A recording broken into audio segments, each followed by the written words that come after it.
Christmas time for Type 40 Live, your live stream Doctor Who magazine show. It's the live stream Doctor Who magazine show down your chimney and delivered, of course, to YouTube, Rumble and to Facebook, whichever platform, time stream or time zone you're joining us from.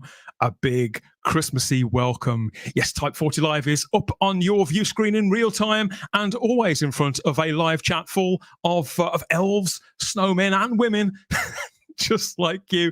Yes, whether you've been naughty or nice, this is one prezi you'll be getting, whatever. Thanks for being here.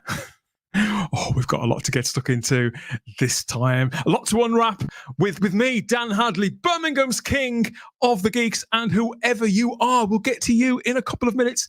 As always, basking in the glow of an all-new era for Doctor Who. Of course we are, and I've got a bunch of helpers itching to come on. A couple of them are sober, so we'll leave them we'll leave them for a couple of minutes to work on that between us. But Type 40 Live is where we talk about this, the world's longest running, best loved sci-fi and fantasy TV series and the whole whoniverse around it, both on and off screen. And this time it's time to dock the halls ready for our annual Christmas party and season finale festivities. Try saying that after a few sherries. We're positively stuffed with cheer, nostalgia, chat, and the kind of gags you usually need to pull a cracker for. And we'll be previewing the Doctor's long-awaited return to the Christmas Day schedules whilst visiting Christmases past too, both the stuff that goes on within the Whoniverse itself and those little things in the margins as well that make all our Christmases throughout the decades. That's with me and them. Who are they and how are they looking? Yes, a little bit frosty, but layered up, ready. All the live chats filling up nicely as well. Thanks, everybody. We'll come to you in a couple of minutes. Please remember, if you're watching over on Facebook, in the Type 40 Facebook group, hello, thank you. One thing to remember, if you're on Facebook, hit that little blue link. The blue link, if you do that, then at Facebook tells StreamYard who you are, and StreamYard tells us, and we all get on first name terms, don't we, to dig in to the discussions on this edition of the show. And nobody gets called a Facebook user, in inverted commas, which we have to describe as FU, which can often be misunderstood. Somebody who's very rarely misunderstood, I feel, particularly when she's got a gorgeous Christmas jumper on, is a starry-eyed girl, Sarah Graham. Welcome back, Sarah. Hello, everybody. Oh. Welcome back. Yes, it's finally here. Christmas. It's exciting. Finally. What happened to November? It just went. Poof. September seems like last week. I know. And now look at it. Look at us. Yeah. Okay, so we haven't quite got this amount of snowfall yet, but it's coming. It will. I'm sure it will be. I think it's coming. You look very Christmassy. You look lovely. Oh, thank you very much. And talking of being sober, not for long, because I've got my trusty Baileys here. At John's request. Are you sure that's Baileys? Looks like, you could be careful. Looks like a melted candle. You haven't got the right. It's definitely Baileys. Yeah, don't do what I did. No. Okay, so that's one in. Who else is here? Let's see if we can go 2 for 2 on the Christmas jumpers. It's only me letting the side down here. Yeah. But at least it's out the wash. It's out the wash, and it is my. Well, it's I'm wearing this for a reason. That'll become apparent. But she looks fabulous as well, and we've got a colour scheme I think that matches too with Charlotte Shields. We seem to match a lot, me and Starry. Yeah. It's contact with Time Lords. Time Ladies, sorry. Good evening, Charlotte. How are you? How's the countdown to Christmas where you are? Oh, it's very much where I'm working. We're getting in Christmas mode. We're practicing Christmas play, which is fun, but also interesting. Yes, I can imagine. And then last weekend I had my panto, which I absolutely adored. So I'm very much in the Christmassy mode now. It's often been said, Charlotte, that by several people that they wish it could be Christmas every day. Have you ever prescribed to that way of thinking? Some bits of Christmas I would love every day, other bits not. Not so much. You can have too much of a good thing, but right now I'm really, really up for it. And speaking of being up for it, there is I seldom meet anybody who's more up for a good time. Oh no. Well, he loves Christmas. Let's put it that way. And he's dressed up to the nines. What's he wearing on his ears? We're about to find out when I bring on Mr. Simon Horton. Hello, everybody. Happy Easter. I got the memo. I'm right. It is the Easter show, isn't it? We're near enough. Oh, no, I'm really bad. Look, obviously, I've set the temporal coordinates wrong. Either that or the fluid links have run out of mercury again. I've got it all wrong, haven't I? Okay, right. Hold on. I'm just going to pop back in to the spaceship. I'll be back. Or by accident, has his TARDIS been hit by a big hammer? Maybe that's it could have been, yes. It's easy done, particularly when you've got a set of completely new controls to sort of find your way around. It's a mistake any Time Lord can make, isn't it? It's dependent on how much buttons you've got to press, yeah. Better. Is that more like it? Oh, yeah, that's much better. Very smoothly done. Sorry about that, everybody. It was the fluid link. It had run out of mercury. That's what it is. You've got a sparkly one. You've made mine look somewhat dowdy. What's going on? I have got a sparkly one. You're quite right. Fabulous. Moving stuff. on. So how's Christmas? Is that a Doctor Who Christmas jumper? Is that a TARDIS? No, it isn't. No. It's just a Christmas jumper. Yours is very cool, Doctor Who. We need a bit of a flash there, I think, Sarah. A bit of a flash. Yeah, we need a bit of a flash. Hey, the night is young, everybody. The night is young. Yes, keep commenting. Can we get everybody, banned from Facebook for that? Probably we should do anyway. Well, we've been banned from most places in isolation, so we could always see if we could go for a full blowout on the final show of the season, couldn't we? See if we get banned from everywhere at the same time. Even Rumble, and they will take a lot on Rumble. They will, but yeah, let us know what you think of it all so far. Of course, in the comment section, we'll come to you in a couple of minutes. But I was just saying, Simon, how it's very easy, isn't it, for you to get the coordinates wrong when you've got a whole new TARDIS console to find your way around. Absolutely. How can you possibly do it? All those buttons and no idea what any of them do yet. No. And apparently, it's very, very easy when you're finding your way around the TARDIS console room to even mislay your trousers. I've apparently so. It could happen to anybody. But I was just thinking how this scene of the brand new TARDIS console and that brand new Doctor. Wow, they were filling up with a jukebox there, but they could have slapped a Christmas tree in there, couldn't they? Well, maybe on Christmas Day, that's how we'll open the Christmas special. They still haven't got a chair, even though the new Doctor said you need a chair in here. They still haven't got a chair. No, he's perched his posterior right on the crevice there, in between one panel and another. Sarah, he's got to watch it because he could pinch his cheek, couldn't he? And a man like Ncuti, that's not something I'd want to do if I were him. No. Not with white box. Oh, no. Well, no, and I must be honest. If I was in charge of taking the photo, I think I might have just closed the shirt up just a little bit. There's just something popping out there to say hello, just a little bit more than one might want. Oh, bless his heart. I hope that the chairs are running gag throughout the scene. You know, like they never get a chair. The Doctor never being ginger. I think there's never going to be a chair.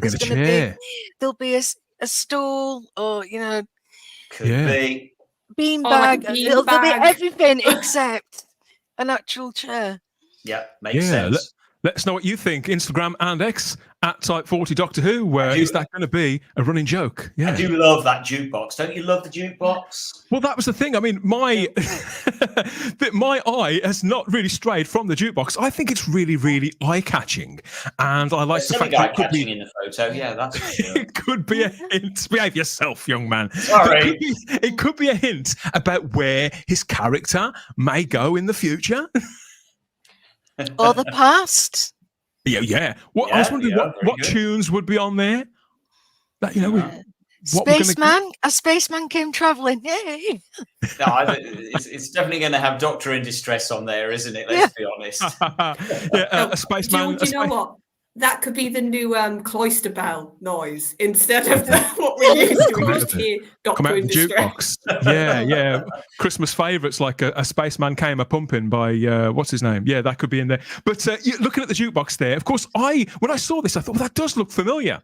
And it's been niggling at me for a little while, Sarah. And then I saw that it turns out it's the exact same prop that's featured in Doctor Who on a few occasions. So here we have it. Oh, my life. Oh, wow. They've only got one jukebox in BBC Wales. Only one jukebox in the whole of Cardiff. I'm reliably informed. That's reassuringly Doctor Who, though, in a way, isn't it? Quite right. No problem at all with that. They got a great deal, Charlotte, with the Weatherspoons in Cardiff City Centre for this to secure it for the season. Have to give it back. Yeah. What's quite impressive, they haven't even tried to dress it up any different. No, it's just the same old they could have painted it. But I like that. I like that continuity. That's cool. That is cool. It's as if the TARDIS thinks that that's what jukeboxes are because it's seen so many of them looking exactly the same. Yeah, good point, Dan. I like that one. I'd buy that one. By the way, there's a few people have been asking in the chat. Yeah, little Lenny, he is here. Oh. Here he is. He's sitting on my lap as we speak. Yeah. All right, Lenny has material. I have to say, he's been to see Santa Claus this afternoon. We did actually, Santa Paws. We did actually take him to see Santa Paws this afternoon. There is photographic evidence. It'll go up on Type 40 in the next day or two. And he got a goodie bag and everything. Oh, brilliant. Fabulous. Merry Christmas, Lenny. Speaking about photographic evidence, we do have evidence here that Ncuti Gatwa has located a pair of trousers. He secured some strides. He's secured Jodie Whittaker's trousers. I'm not having that. Oh, yeah, you're right. Actually, we are quite high. No, don't say that. Don't. Oh God, no. Sorry, Dan. Oh, just in time. Just in time to feature on the cover of this week's Radio Times. And you can also find Ncuti on the cover of the big issue this week too. Both of them are out from the retailer of your choice, each priced at £4.50, believe it or not. So that's like inflation for you. I do like that photo. That's the first time I've seen that photo. It makes a change for a different photo to be seen because you get used to these same old publicity photos over and over again. I've never seen that before. That's a good photo. That's a doctorish pose with the hands. Yeah, I like it. Yeah, he's really going for it there, definitely. And to be honest, that to me is a better cover than the Radio Times one. That's more Doctor Who than the Radio Times. Way more. Yeah, this is a bit man at CNA, isn't it? Oh, man, you're right, Dan. That's what it is. It is man at CNA. I don't like it. I'm not keen. Yeah, go with the big issue. Go with the big issue, everybody. That's such a cool image. That's great. They've got that right. I think a lot more effort in. I was going to say. I did not impress. Sorry, Dan. The effort on Radio Times covers has gone downhill. I remember them beautiful covers. It really has. Oh yeah, do you remember? They were fat. The Radio Times always used to have the best Christmas covers, bar none, and now they just don't make any effort. They don't bother. They just have all the best exclusives, but not anymore. There are a lot of Doctor Who tie-ins available to pop onto the old Christmas list. I don't know if anybody would ask a relative, what can you get me for Christmas? The latest issue of the big issue. Seems a bit. Can't many people who'd have that. But that's the kind of thing that Doctor Who fans we sort of ask for. When the question arises, what do you want for Christmas, little boy or girl? So Doctor Who fans, some of us are more easily pleased than others. It has to be said. But generally speaking, there's a lot out there to choose from, and we're all due a lovely big present. Of course, we are on Christmas Day this year when Doctor Who returns to the schedules there after such a long gap. I don't think we ever thought we'd see the day. So more on that a little bit later on. But speaking about old traditions making a comeback, I never thought I'd see this. So in Britain, for people out there overseas, you may not know, for decades, the race for the nation's top pop single for the Christmas #1 has been greatly coveted and hotly contested. And the tunes that would top the charts that week would often be guaranteed great longevity, I suppose. They become holiday classics that would get passed down and played in shopping precincts throughout all of eternity. And there's several of them, of course, would be markers for an entire generation. So however old you are, Sarah, we've all got that track or two. Have you done that just for me? To a childhood. Well, I was going to ask you about it. Do any of these ring any bells with you? I love them all. Yeah, well, my mum's a big Cliff fan. My dad isn't everybody? My dad loves his glam rock, so Slade, Wizard, all of obviously he's 17 for me. yeah, all of them. I tell you what, Sarah, I actually drove past Roy Wood's house the other day. Literally a couple of nights. I know where he lives. I know where you live, Roy. I drove past his house. It's a nice big house. I drove past it the other night. There you go. He's literally just around the corner, not far away. Of course, fantastic fact for the evening. Noddy Holder there on the left is related to you, is he not, Simon? Indeed, he is. He is an uncle twice removed, or something like that. He's my uncle's brother, but not on the blood relation side. So whatever that. Somebody can tell me what relation he is to me, but he is definitely an uncle twice removed, or once removed, or. Yeah. Something. Yep, certainly is. Absolutely. So we know which record that gets played more often than not in the Horton household. My favourite is 40 years ago with the Flying Pickets when they got to #1 with Only You. So that's the one from when I was a kid. And not least of all, because on the far right there, we've got Brian Hibbert, who eventually, of course, turned up in the greatest Doctor Who story of all time. He played the bounty hunter in Tales from the Bannermen, Sarah. I don't know if you're aware of this. I don't like to talk about it, but it's. I know you don't. You're very coy about it, aren't you? Look. But that is a Christmas classic. But I think that most people would agree that Cliff, of course, remains the goat, very much the goat. Is Cliff going to be the 16th Doctor? I was looking at them trainers and. It's possible. I won't put it past him. Yeah, he's riding Bessie there, obviously. Now, there was a time where we better not say too much about it on the open channel. There was a time where the idea of Doctor Who getting anywhere near the Christmas #1 slot was about as likely as Phil Collinson getting a Christmas card from Christopher Eccleston. But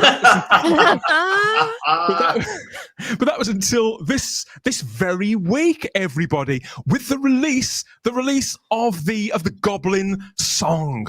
Simon, you look frightened. Have you heard the Goblin Song? Do you know what this boy, is? have I heard the Goblin Song? Yeah. I'm in therapy. I've already started this week. It's quite. It's really something, isn't it? It's something. Yeah, it is definitely something. I will give it that. It's something. It's many things. None of them good. But it's many things. But the thing is, look, the truth of it is, and this is what it's just a complete rip-off of Labyrinth with David Bowie. You've got Goblin King, you've got goblins, you've got a baby, and they're all singing. It's Labyrinth, except it's nowhere near as good as Labyrinth. It's very obvious what this is, what it's going for, isn't it? But the BBC released this as a Christmas special a couple of days ago. So this was on Monday, the 11th of December, and it's available on Spotify and Apple Music and Deezer and all these places, and from the BBC Sounds app. But the idea is, Charlotte, it's a completely original composition by Murray Gold, and the lyrics are by Russell T Davies. All the proceeds go to children in need and everything. But now I thought this was all well and good and quite a sweet thing to do. I didn't think it'd stand a cat and mouse chance of getting anywhere near the charts, but it turns out it's doing quite well. Have you seen this? Well, I knew it was a thing, but I want to listen to it in the actual episode because from what I've heard, it's really like the lyrics and everything are really clearly to do with the episode. So I think to listen to it isolated won't have the effect. I think it's meant to be, like I said, to go with the story. But yeah, it's very clear. I agree with Simon, though. It's very clear what Russell is ripping off, if you're being harsh, or you can say homage. It's whatever one you feel more of. You're quite right. This is going to feature in the Christmas special, the church on Ruby Road, an elaborate musical sequence, which they did tell us about a few weeks ago. And a lot of us cringed at the very idea. But that was when I thought it was going to be sort of Ncuti Gatwa and Millie Gibson sort of bursting into song. I had no idea it was going to be like this. It still might. Let's not give up on that. Ooh, yeah. It might still happen. It's actually a little bit more Return of the Jedi. So a bit like the Rebo band with Cy Snootles from Return of the Jedi in Jabba's Court. That's what I'd liken it to. But there's a definite, you're quite right, Simon. It definitely owes this huge, huge debt to Labyrinth. And Labyrinth is I don't know if it's a Christmas film, but it's certainly it is. I think of it as a Christmas film. I mean, you're right. It isn't a Christmas film, but it's one of those films that gets put on at Christmas. Yeah, and so I have good memories of Christmas, don't you? You know. I always associate with Christmas. Yeah. And, Do you? And I'm sorry that Goblin King, that CGI blob is nothing to David Bowie. He's not, is it? Look at that. That's just majestic. Oh, I love Bowie so he was my first crush. Wow, was he really? Specifically as the Goblin King? Yeah, because obviously the main character's Sarah, so yeah. Oh, of course. Yeah. Of course. Fabulous. And let's be fair, that scene, I think, is when he's like, they're in the ballroom. And he's meant to be like enticing her. Yeah. It's very clear that they wanted the audience to also feel like that about Barry. Oh yeah, absolutely. Awesome. They were going for broke with it, and he's just an absolute legend and a hero of mine. And so many people, Sarah, I know, got into Bowie directly as a result of Labyrinth. Did they really?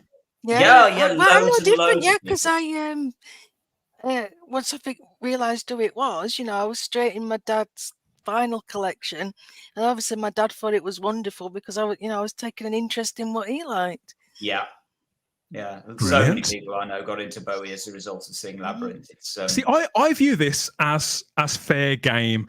Previous Doctor Who specials have sort of how can I put this? Tapped into the appeal, the holiday appeal and the family appeal of other movies like the Poseidon Adventure, for example, for Voyage of the Damned.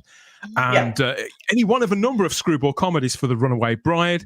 You've got various different specials, The Lion, the Witch and the Wardrobe, the Chronicles of Narnia thing for one of the specials. Inception, which I wouldn't call that a Christmas movie, but it definitely informed one of the specials. So for me, this is perfectly viable and all part of the fun. But I never expected to see literally jostling for that top spot. And it has been on a daily basis, up and down, with the Pogues classic from the late 80s, Fairy Tale of New York. So any one of them could well be number one by next week. And that seems quite strange, Sarah. Yeah, it does. I mean, it's not my thing, but obviously, a lot of families will like this. It's catchy enough for the kids. I can see why it's doing, and it is annoyingly catchy. Whether you love it or hate it, it gets in your head. It's got that earworm quality, and it's going to a good cause. And usually, when it's got that association, you do get it because you want to help out. I mean, with the exception of Doctor in Distress. Well, to be honest, Sarah, I put it on a par with Doctor in Distress. I think it's utterly horrific, and the lyrics are just they set my teeth on edge. The lyrics. I wish Murray had there you the lyrics. Go, Dan. That's it. That's what I'm talking about. Well, I would say for anybody out there who's sort of jamming their fingers in their ears at the thought of Christmas number ones and the Goblin Song in particular, just remember things could be considerably worse. Like when we had the St. Winifred's School Choir there back in the mid-70s. Simon, you old enough to remember that one? I remember that very, very well. And we were all sitting at home saying, "Sorry, what? Sorry, what? What? This is Christmas number one." Everybody hated it. I still don't know who bought it because everybody hated it. So maybe the Goblin Song really will do well. Everybody seems to hate it, but maybe it'll do well. It's the thing, music and comedy. No, nobody will admit to liking anything, but yeah, you can get that across all major download app places, whatever you want to call it. So you can get it on Spotify, Apple Music, and Deezer, and BBC Sounds, and everywhere else. And the money does go to children in need. And it could be, yeah, we'll probably find out your views on that in a moment or two. Yeah, let's look in on the live chat with our friends, fans, and companions out there and see what they've got to say about all of this, about us rattling on all these Christmas topics so far. And more importantly, let's see if they are any deeper into the sherry and those liqueur chocolates than we are. Hello, my dears. I'm the Doctor. I just wanted to wish you all a very Merry Christmas. And as you can see, it is snowing in the Tardis. K9, have you been at the thermostat?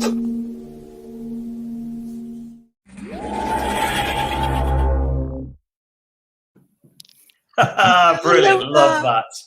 And as always, our thanks to JJ and the hooligans at Avenue Who for all the puppetry and animations that we've been using on the show for the last year or so. And JJ and the hooligans, we've promised they will be back. We've been speaking. I'm not quite sure who I spoke to and whether they'll pass the message on to JJ or not. I'm not certain, but it'll get through to them in space and time eventually.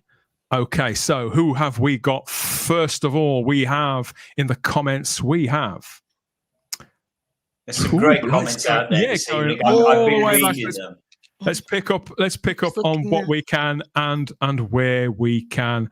Where are we? Then probably it's got to work its way back. Here we are. So we've got this one from John Yulden. Hi, John. Merry Christmas to you, my friend. Hi, John. Who says, wishing all the panelists, that's all of you and the Type 40 community, a Merry Christmas and a Happy New Year. P.S. TARDIS tent for Christmas, please. Oh, John, I'm with you on that. I'd love one of those TARDIS tents. Wanted one for 40 years. It's never happened for me.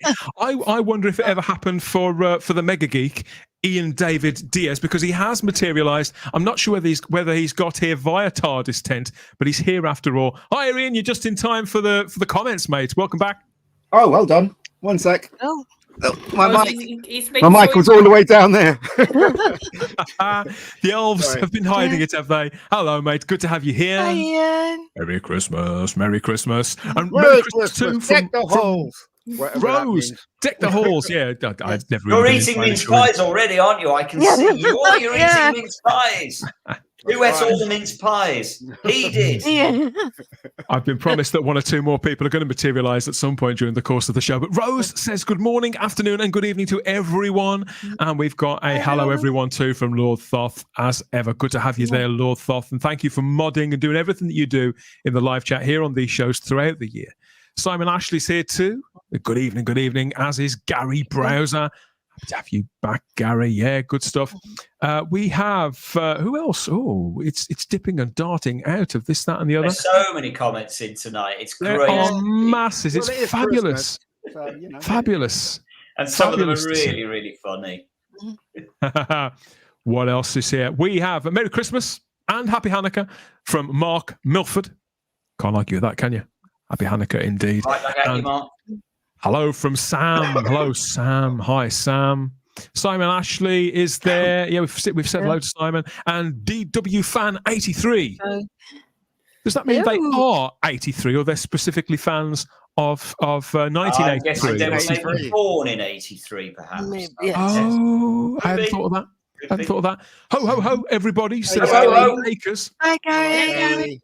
How are you? Oh, little boy. Can't argue with that. Can't argue with that at all. Thank you for reminding them, Rose, to please like the video, particularly if you're going to be drunk later on. Yeah, if you don't like it now, you might forget later on. You'll be in a drunken stupor. So do it now. Like the video, subscribe to the channel, check you're still subscribed, and hit that cloister bell to get the notifications. And seasonal salutations, just like have been offered here by Darren from all the way in the Darren zone. Apken. There we are. Don't know what that means, but it's good stuff. Happy Christmas, Darren. Peter Harrington says Father Type 40 is on his way. I love his picture. That's so good. The master. Love it, Peter. The real Good master. Yeah. Yeah. Cinnamon Hello, Toast Cinnamon. Crunch says good evening, chat. Nothing to us, Charlotte. Hello Nothing to there. us. I love that emoji. Is Cinnamon Toast Crunch first time here? I don't know. Don't recognise the name. Hello, Cinnamon Toast Crunch. They've been here before, but I think they are sparse. They materialise every now and again. So yeah, one or two something like that. But lovely fella. I've met many a panel with him. So fabulous. Okay, that's good. That's good. Merry Christmas, Cinnamon Toast Crunch. And I like Cinnamon Toast Crunch anyway, so it's all good. SK Props asks, who saw Russell T Davies on BBC One News this morning? I didn't, but let us know. How was it? And more to the point, how are you, SK Props? I know that Sam has been suffering with COVID, I think, or at least a big bout of the flu. So I do hope that you're feeling a lot better and you'll be fully recovered in time for Christmas. Time flies as the time scales, and he should know. Seems like only yesterday Dan was in a Santa hat. It was yesterday. I've had it on all week. But I have to be honest, I cannot believe it's a whole year since we did this. Yeah, I know, it's insane. Who's that fella then? Simon? No idea. Kick him out. He's a troublemaker. You can throw him. He's always in a Christmas hat. Christmas hat. You mean the sharing? A good evening from Julian Raxel. Hello, Julian. Hello, Shah. Hello, Shah. Hopefully, Shah may materialise a little later on if we all keep our fingers crossed. What a hat, Dan! It's more brim than actual hat. I was talking about this earlier on, Peter, but it's a good one. It's very snug, very, very, very warm. It looks very, very warm. You're going to have to be careful. Your head doesn't overheat this evening with that on. Stick ice cubes underneath it. Throughout the live stream, it gets lower and lower and lower. Yeah. Melted like the witch in the Wizard of Oz. Oh, if God, you start to turn into a tomato, we'll know you're overheating. Yeah. Yes. Oh, dear. Hey, all. How is everyone? And Merry Christmas. Hello. Hello, Vanessa. She's gone. She's out. She's gone. She's gone. She's drunk already. I like to see it. Holden 190. Hi. You get a hi. Yes, I've got the top on, Shah. Have you got yours on? That's what I need to know. Let me know in the chat. Holden 190, incredibly, apparently watched Bowie on Broadway in The Elephant Man. Oh, I'm so envious of you, Holden 190. Oh, look who's in the chat. Greetings and salutations, one and all from Big T. Big T. Merry Christmas, Happy Christmas, Tony. Have a good one, my friend. Have a good one. Simon Ashley says he's with you, Sarah. I love a Baileys. Everybody loves the Baileys. Yeah. And we've got OMFG from Garbage. I'm not sure what that's in relation to. What was that in relation to? Who can say? Could be anything. About bollocks we've talked already. Could be absolutely anything. Vanessa loves the sweater, Simon. Very tasteful. Well, there you go. Well, you know. Oh, look, yeah, I've just forgotten. Yeah, you do a flash. Gingerbread men. Where's the gingerbread men? They kind of... Yay! Hold on. There we go. Gingerbread man. Yay! Yeah. Shah says I've got a flash arrival. She looks like it. Yeah, several. Vanessa's just clarifying. She means the jumper. Yes, we got. Yeah, we worked that one out. Vanessa, it's fine. Cool. Back to the jukebox, Ian. We were speculating about what could be on the Doctor's brand new shiny jukebox that he's got in the TARDIS, and Peter Harrington thinks that he could be playing "Rocking Around the Christmas Tree." That could be on there. What do you think? Could be. Oh, the wrong Christmas album. Phil Spector's Christmas album. You never know. Oh. John Jordan thinks that Right Said Fred could be on there. Maybe I'm Too Sexy. One of those. Deeply dippy. Deeply shooty. Remember that one? The TARDIS. The TARDIS has got a jukebox. Everybody, I know. Well. Says Cinnamon Toast Crunch. Yeah, I couldn't agree more. Star Trek in it could be if he wants to go off brand. Suggests Sam. Like, why not? Change as good as the rest, isn't it? Yep, or maybe the Thompson twins, or Living in a Box from Darren. Oh, very good, Darren. Excellent work. Put us all to shame now. Lots of fan mail for Lenny, as always. Yeah, Lenny's gone. He's disappeared. Ecky Thump is complained to blame. What is that for me, Crumply? I think it's for everyone, but maybe we can pass the Ecky Thump around. You can never have enough Ecky Thumps, that's what I say. T-Dwarf Productions is also in the live chat, joining in all the piracy. Hello, Tom. Always nice to see. I like the idea of a jukebox in the TARDIS, lots of cracking sounds in Doctor Who in future. We can keep our fingers crossed, can't we, that Murray Gold's going to continue bringing the good stuff that he's been refreshed and restocked. Stay Another Day, says Cinnamon Toast Crunch. That's the E17 track, isn't it? Stay Another Day. Christmas classic. Yeah. It's not even a Christmas song. It's not even a Christmas song. That's what really annoys me about that song. No. It's got bells in it, for God's sake. Yes. Well, it's not a Christmas. It's about his dead brother, isn't it?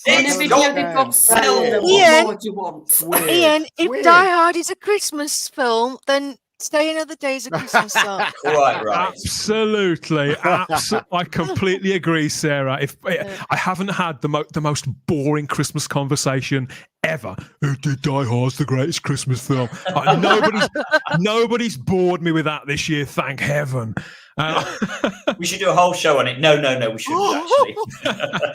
DW Fan 83 says, I realised a few days ago this year marks my 40th anniversary of the first time I saw Doctor Who in 1983. Personal anniversaries are just as important as the big ones, I think, Simon, aren't they?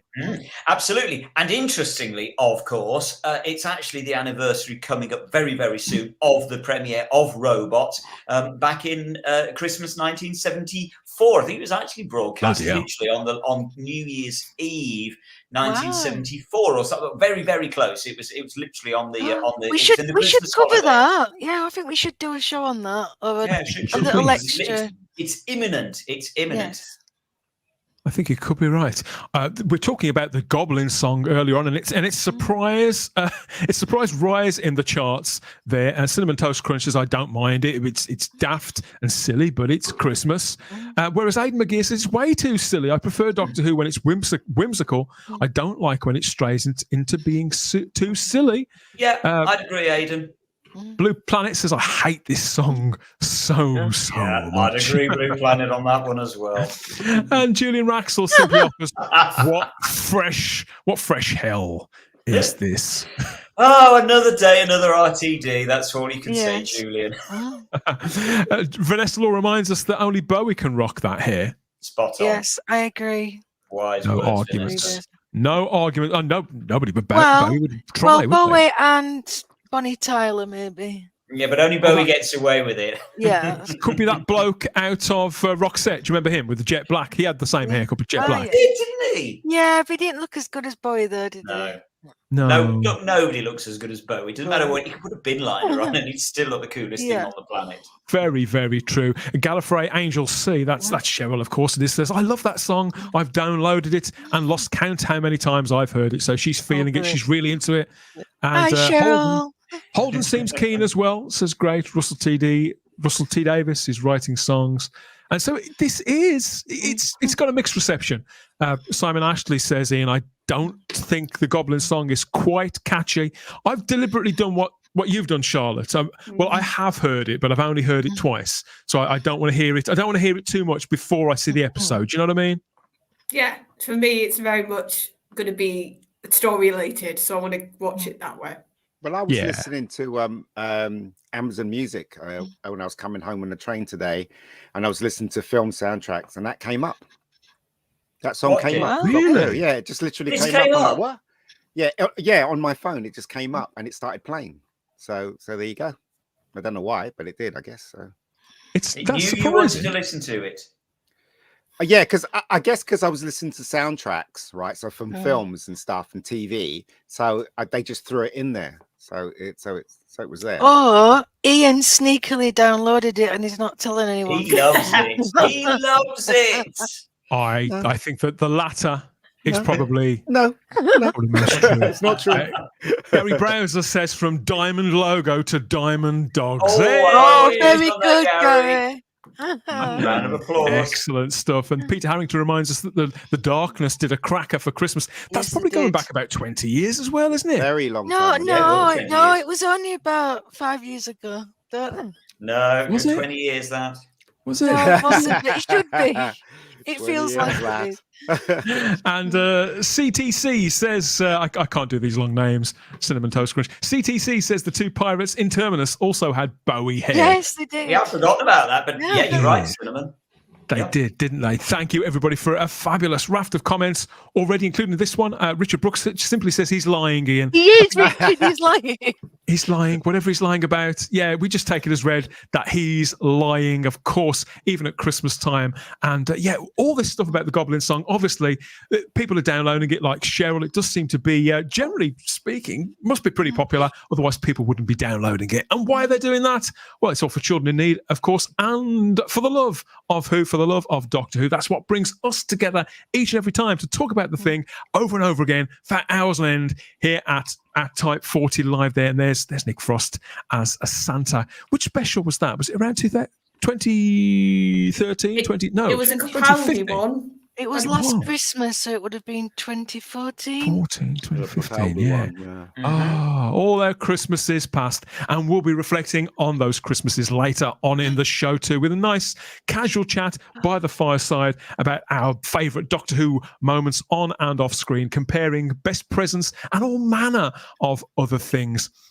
Whilst I'm at it, I want to remind you to head over and get extra fixes of Type 40 and Type 40 Live at type40.podbean.com. That's our home feed. We can find all the podcasts over there. It's across all major podcatchers too. And I want to take just a couple of minutes to say thank you to all our guests throughout the year, both on the podcast and on the live streams, and our semi-regular and regular panelists. So I'm thinking of Adam and Scott, Barnaby and John Yord and James Wilson, Neil Cole, everybody who's popped in or popped out, come to think of it, throughout 2023. Of course, Jack from the Nerd Den as well has recently joined us for so many shows, and he's just so much good work over there on his channel, and Matt Pott and Shah, everybody. I think Shah may be materializing later on if she can get the coordinates right, but you know what the TARDIS is like. It's worse than the TARDIS.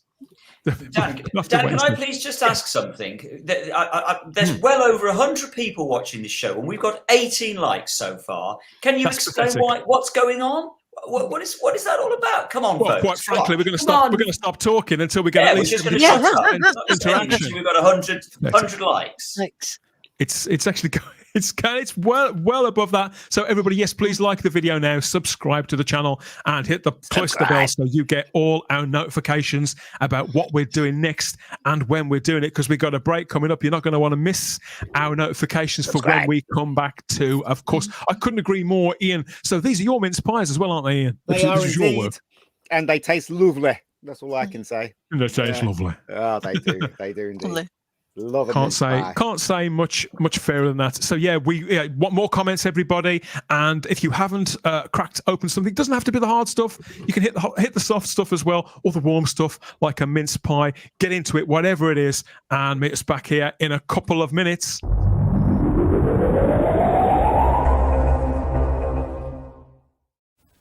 My name is Martin. Hello, Martin. I have been to the edge. There's toppings at the edge. Loads of toppings piled really high on a thin, crisp base. And you know the best thing? There's no outer crust, just chunky, tangy toppings that go all the way. When I'm at the edge, I feel like I'm king of the world. I'm Mr. Invincible. Yeah! The Edge from Pizza Hut. Have you been to the edge? I thought you were cutting down this year. I have. Because it's 3 for 2 at Boots, I got the cheapest one free. Disco ball, Royal Jelly gift set, so this was free. Okay. All right. They've got mix and match on thousands of gifts, which means I could afford to get you something really special. Well, we'd agreed we were only buying token presents, didn't we?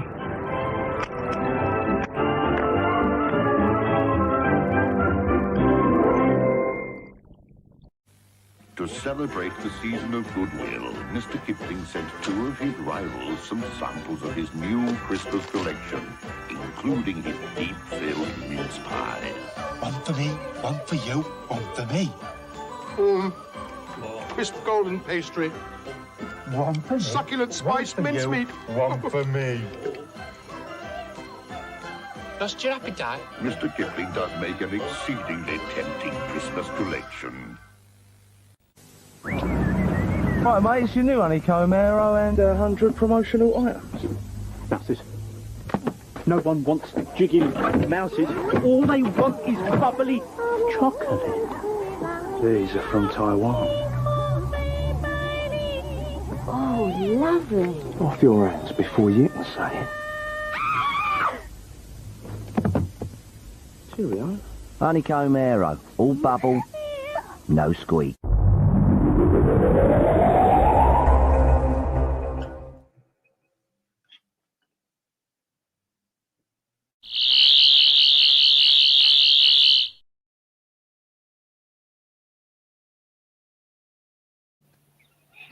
And, back with the mince pies, yes. And after a jaw-dropping, spiced and spliced special there, Oh, you in can't the giggle, see it. we are. Oh, yeah, we can. We've got him. I know, but it's flashing though, isn't it? It's not. It doesn't look good because. Yeah, we've got it. We can see it flashing. There you go. Merry Christmas. There you are. You kind of need him sitting on your shoulder, can't you? Sort of Velcro him to your shoulder. Oh, sorry, I shouldn't assume it's a he. I'm really sorry. Yeah, no, Are you a he, by the way? He says yes. There you go. I'm going to start that link again, but yeah, more flashing here. Sorry, Dad. You don't get that anywhere. You certainly don't get it on Radio Free Scar on Mr. Tardis and all these other places. You only get flashing here at Type 40 Live, and this is the only place that you also get all the frank details, the bare bones, everything you need to know about this.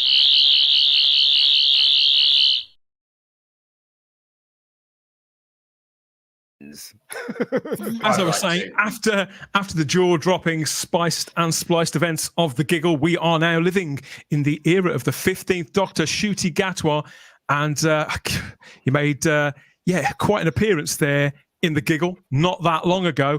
But the thing is, we're Doctor Who fans, and if there's one thing that we enjoy even more than watching Doctor Who, it could be tracking its fortunes with the great British viewing public via the best way that we have, and that's Barb's officially compiled ratings. Of course, we've been keeping an eye on that throughout the 60th anniversary sort of mini event season there, and the closing part of the trilogy has logged an overnight figure, everybody. So we've been poised to see exactly where it was going to be. So this was the giggle, and it premiered on December the 9th, wasn't it? So that's just last Saturday.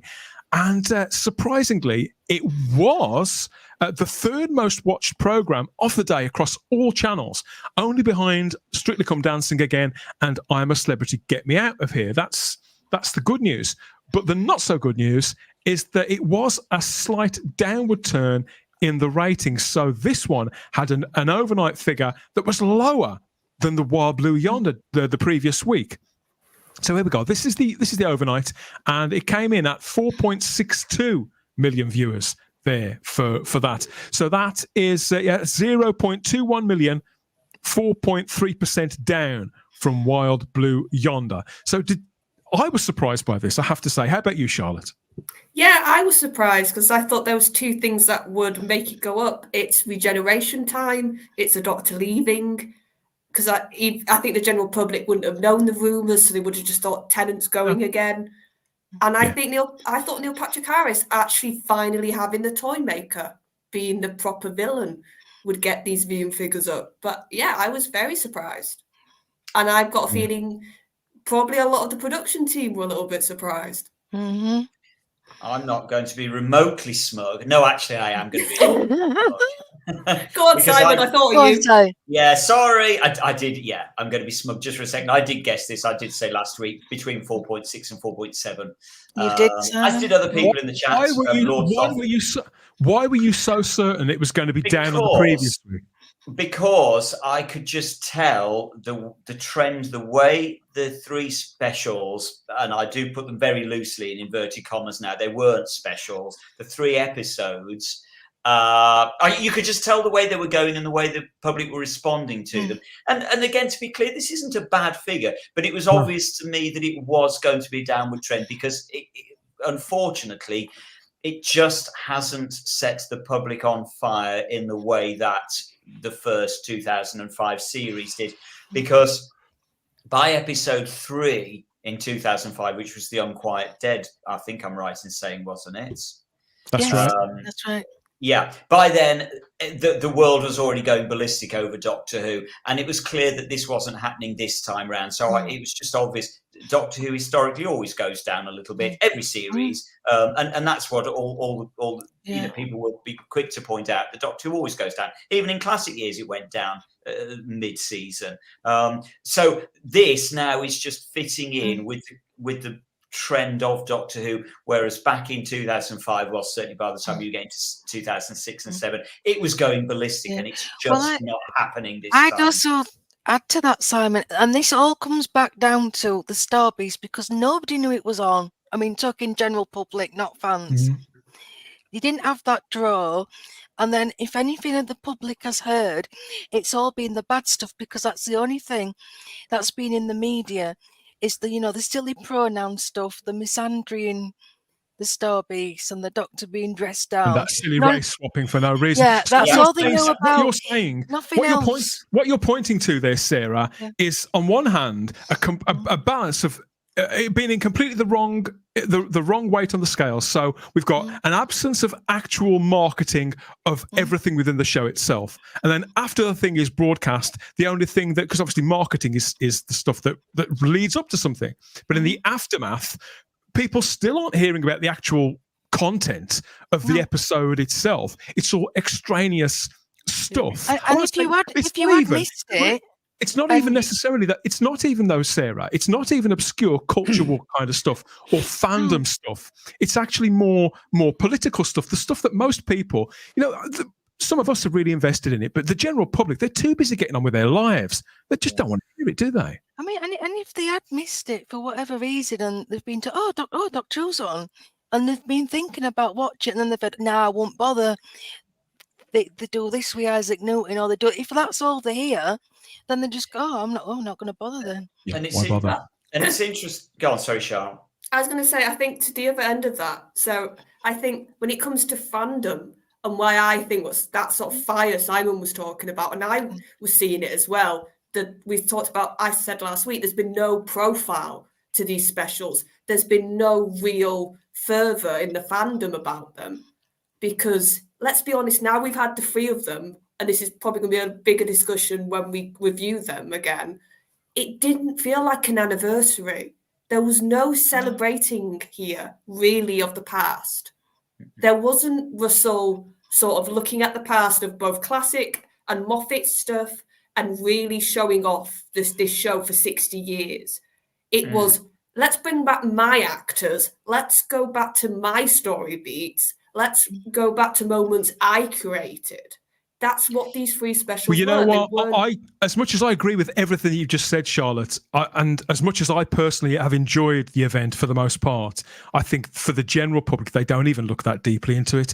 They'll watch, something, and they'll turn up to something if they think that they're going to have a really good time. And more to the point, if they feel that if they don't watch it, then they'll be left out of a cultural loop. There'll be a conversation at work or the playground or at college that they'll miss out on because they didn't see that show. So it didn't compel people in the way that Simon was saying. Yeah, that's what I'm saying. There's 2 sides. I think you've got the general public side, and then the fact that for me, the anniversary should have been this sort of rallying call, the thing to get the fandom back, to get people who have left because of the Jodie stuff, or even before Jodie, some of the stuff that was happening in the show. This should have been a call to arms. I think the fandom did return. It's just that I think we forget sometimes we're in the belly of the beast. All of us, everybody in the chat, us, other content creators, we're properly in the belly of this beast, and we forget how crucial the general public are to the success of this thing. Yeah, 4.62 million isn't a massive fall, but I said last week that if the 3rd episode goes out with a lower overnight than the 2nd, then this must constitute not just underperformance, it's a failure to reignite the fire in the bellies of the viewing public at large. What's slightly better news, I feel, is the AAI figure. That's up not just to what it was before, that's at 85. That's well into the excellent category. So the good news is that the people who are turning up to watch it are predominantly going away happy campers, Ian, which at least means that through word of mouth, if people say, did you have a good time watching that show? Obviously, if more people have hit that button, then more people are likely to say yes. But that's after the fact, isn't it? It's all well and good saying that now. We needed people to be there, bums on seats, didn't we? So how much worth is there in that, really? Who, me? Oh, you talking to me? Sorry. I don't know. Word of mouth is stronger than anything that the social That's what I media think. can do. Yeah, and you know, a lot of people that I know didn't really like this episode at all. I mean, there were some bits that I liked, but overall, I think it was spoiled by the message. So, I think a lot of people are talking about that, and a lot of I know a lot of people now are recognizing this stuff, and they're kind of stepping away, but. You know, I don't know whether it's going to be enough to because I think when the next one comes out, I think a lot of people are going to watch it. They want to see what Ncuti is all about. But if Russell keeps doing what he's doing, you know, with the message and all that, it's the audience is going to go away. So, well, it's not all bad, and there are certain aspects of it that I'm going to restate this that I am very, very happy with. He did listen. It has gone. The Timeless Children is no more. The thing has been retconned away, so perhaps he is listening. After all, everybody, it may not be completely safe to look, but the angels did smile on us, at least in that respect.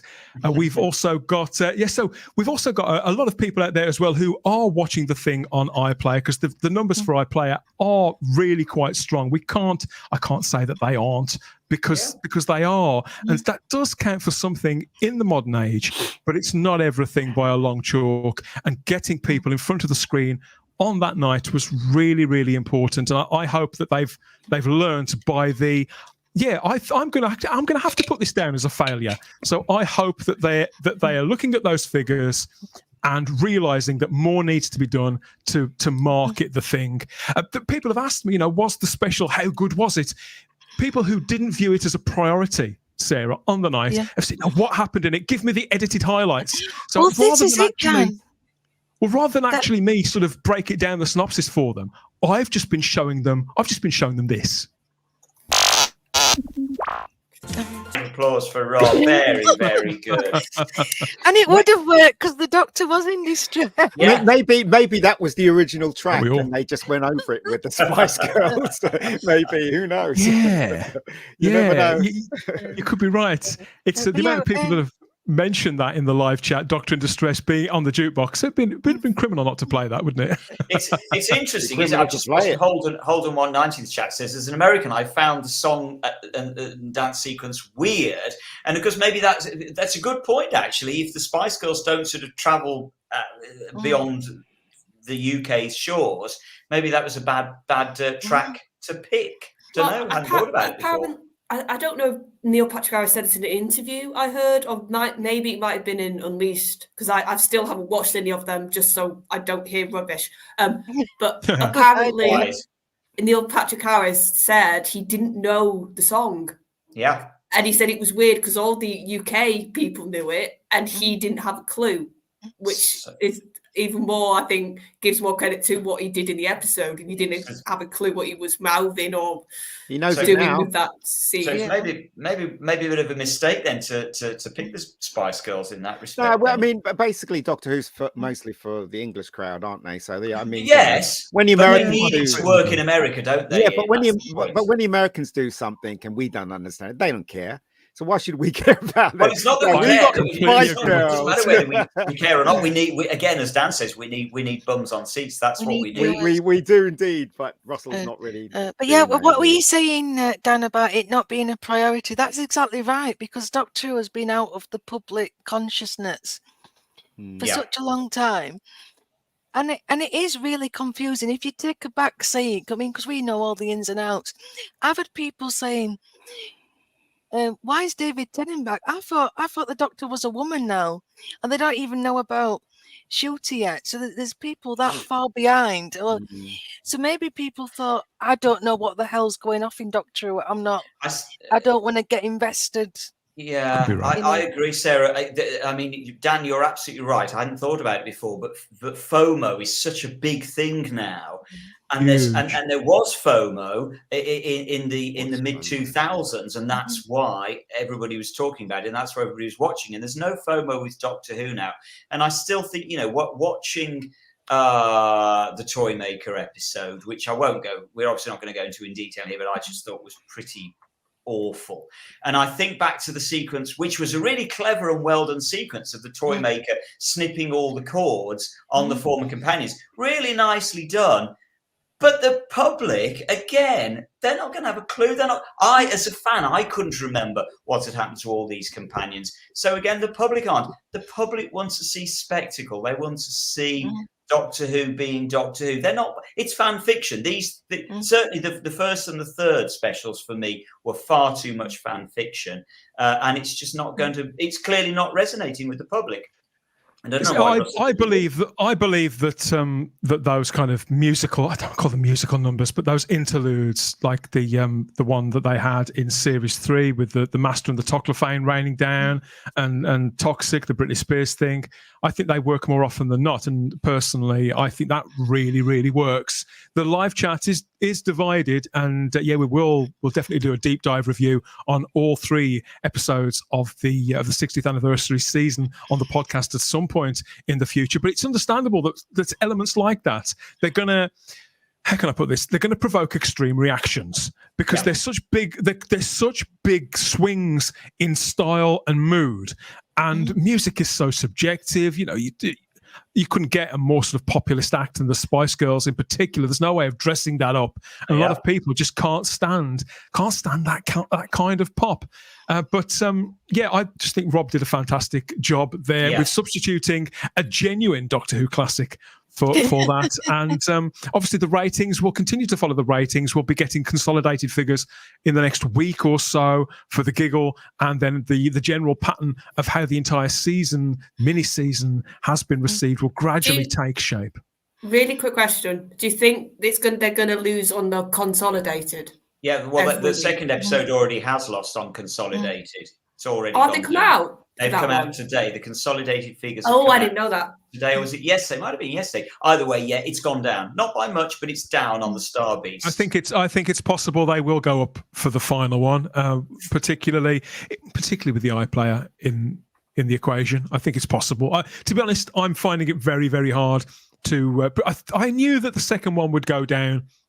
But as regards the third one, I had absolutely no idea, and I'm not going to pretend that I did. I think the landscape to TV has changed so much. I have no real idea now. Certainly, when you get into these sort of really quite minor differences, because this isn't a massive drop either way. No, it's not. It's they're not just little ups and It's downs. not falling off a cliff or anything like that. No. But they have failed to market this series, this mini-series, as well as they could have done, particularly continuing the buzz from just a year ago when David Tennant appeared there, and the whole nation got excited for about 48 hours, and it was just, in the end, it was just too little. Far too late. So whilst that is the end of the 60th anniversary and our regular coverage of it, obviously it's not the end of the story or our final word on either the Giggle, Wild Blue Yonder or the Star Beast. Please like this video, subscribe to the channel, and hit the cloister bell to get all the notifications on the rest of our 60th anniversary coverage. They'll be coming at some point in the early part of 2024. That's when you're going to get all of that. Okay, so we have our newly regenerated Doctor in the TARDIS, don't we? And the promise of further adventure to come in the not too distant future. And when it comes to Christmas specials, obviously, this is another one, Sarah. We've spoken about how they need to do this, they need to do that. We want these specials back. It's a case of be careful what you wish for. We're so hyped up for this thing. Yeah.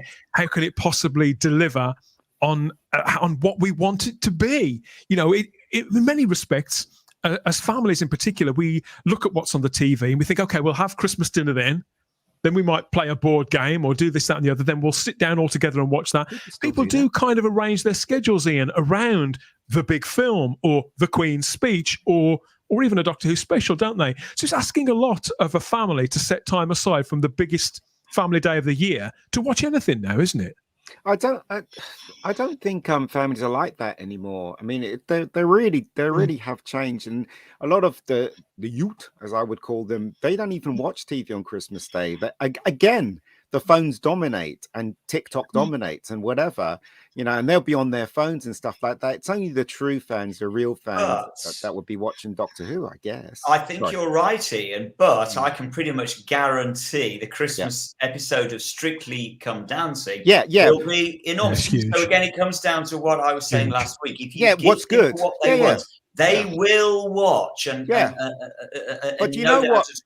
Do you know what, right? Again, I would say that a lot of people that watch the BBC are people of age now. You know, I don't know anyone that's young watches the BBC anymore. And that crowd still exists. Yeah. Right? And they love Strictly. They love it completely and totally. So no, I'm not surprised that Strictly's getting the ratings that it's getting. And also Strictly, because it's been on so long now. Yeah. It's become a tradition. Yeah, which Doctor Who used to be. This is the problem, because the damage has been done so much by Doctor Who not being on regularly or consistently. Yeah. People are out of that tradition. Loop. Yeah, and also, Sarah, because of the quality of them was clearly declining. So even if you were putting it on every year, people wouldn't be watching anyway. Well, I think the damage was done with I hate to say it, Chibnall. He decided he didn't want it on Christmas Day. He decided he didn't want to do the things that Russell T did and what Moffat did, and I think it spoilt it a bit, you know. And then people are like, "Oh, they're not doing it anymore," so you know they don't. Oh, sorry, Chibs. What exactly? It's like invoking the Candyman or something, isn't it? You say his name so many times he appears. Thanks for that picture up. Give me nightmares, Dan. I just want to clock here Gregory Jones's comment. It is for all that we've just said about the ratings. Doctor Who has been the BBC's second most popular show with these specials. That can't be argued. But we're talking and that's not to be brushed off. It's no small thing. But we also have to look at the potential for the amount of people who really, really want to watch that show, the amount of people it could reach that it hasn't reached, and to wonder why, and to point at where the shortfall is, particularly when we look at that fantastic AAI figure. Of course, it's all going to recommence on Christmas Day, isn't it? The all new era is up. And it's running. This is it. So it's going to kick off very, very soon. And the cast and crew were present at the press launch just the other night. That was again in London, wasn't it? By the London Eye. This big screening with Ncuti Gatwa and Millie Gibson and Russell T Davies and everybody else. They were all there. Ncuti Gatwa told the waiting audience there that Doctor Who is just the perfect show for Christmas because it's a family show, Ian. Whereas they couldn't get a suit to fit him, though, isn't it? I think it looks pretty sharp in that. I'm not so keen on the woman who's turned up wearing a Pacamac, but I think Ncuti looks pretty cool. Yeah. Millie Gibson described the story as absolutely magical and something you've never seen of the Doctor before. So they were all saying the right things, publicising it. Of course they would, because that's why they're there. And the press and a select number of fans were there too, eating popcorn from special TARDIS boxes, and are sworn to secrecy there about everything that's going to be revealed when the show premieres on the 25th of December, 2023. These pictures are from Darren Scott. This was at... I don't know the exact location, but it's not far from the London Eye, because that's when it was all going on there. Sure. And it could have, I'm not entirely sure, because Russell T Davies was there as well, and they had a Q&A, and it certainly looked well attended. Let's put it that way. It looked very, very well attended. And Ncuti, later on, he went out to meet the fans, to sign some autographs, and all the rest of it, for, I suppose, to give this the publicity that the 60th anniversary specials didn't get. If you remember, David Tennant and Catherine Tate or Yasmin Finney, they weren't there at all, were they? To publicise the 60th episodes, but to launch his Doctor Who, he was there, waving the colours for all new Doctor Who, with his face plastered all over it. It's all kicking off on Christmas Day. We've got the time slot. We know what the episode is called, and who wants to know the synopsis? Have you seen the general synopsis for it? No, I haven't actually. No, I know goblins. I know goblins. Yes, so it says, long ago on Christmas Eve, a baby was abandoned in the snow. Today, Ruby Sunday meets the Doctor, stolen babies, goblins, and perhaps uncovers the secrets of her birth. It's again written by Russell T Davies and directed by Mark Tonderai. Well, I think he's a name that's new to the show. It's not one I recognise, but I think he's done plenty of other TV, and it's going to feature the debut of Millie Gibson as the new companion, Ruby Sunday, and other cast members who include Anita Dobson, the EastEnders legend, and Mrs. Brian May. Is Brian May a Knight of the Realm now, Sarah? Has he been knighted or something like that? Got an OBE? I think he's got an OBE. I don't know if it's Something been. like I'm not sure. Yeah, I can't quite remember either. But it's all been heavily trailered, and of course we've seen the goblins. Of course we've seen the goblins. This should put terror in the hearts of people.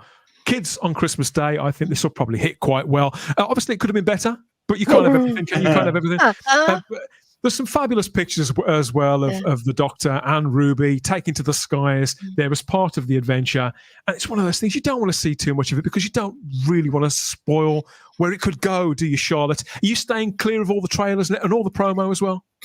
I think I watched like the first trailer that the BBC put out just to sort of get a vibe. And now I'm quite happy just to wait till the day.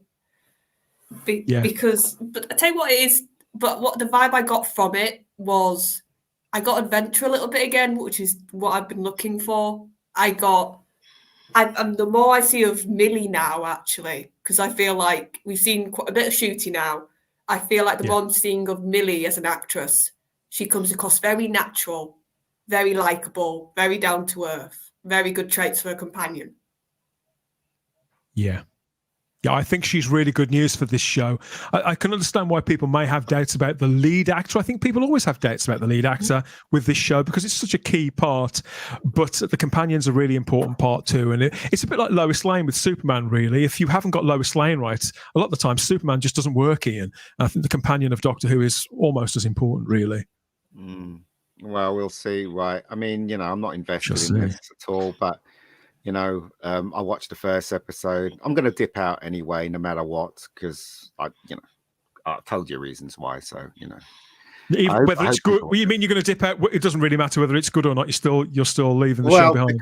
Because of that hovering thing above each show. I don't know whether whether a show's going to have the message in there, and I can't be going through this. I went through that with Bacaldi. I can't be going through this again. So.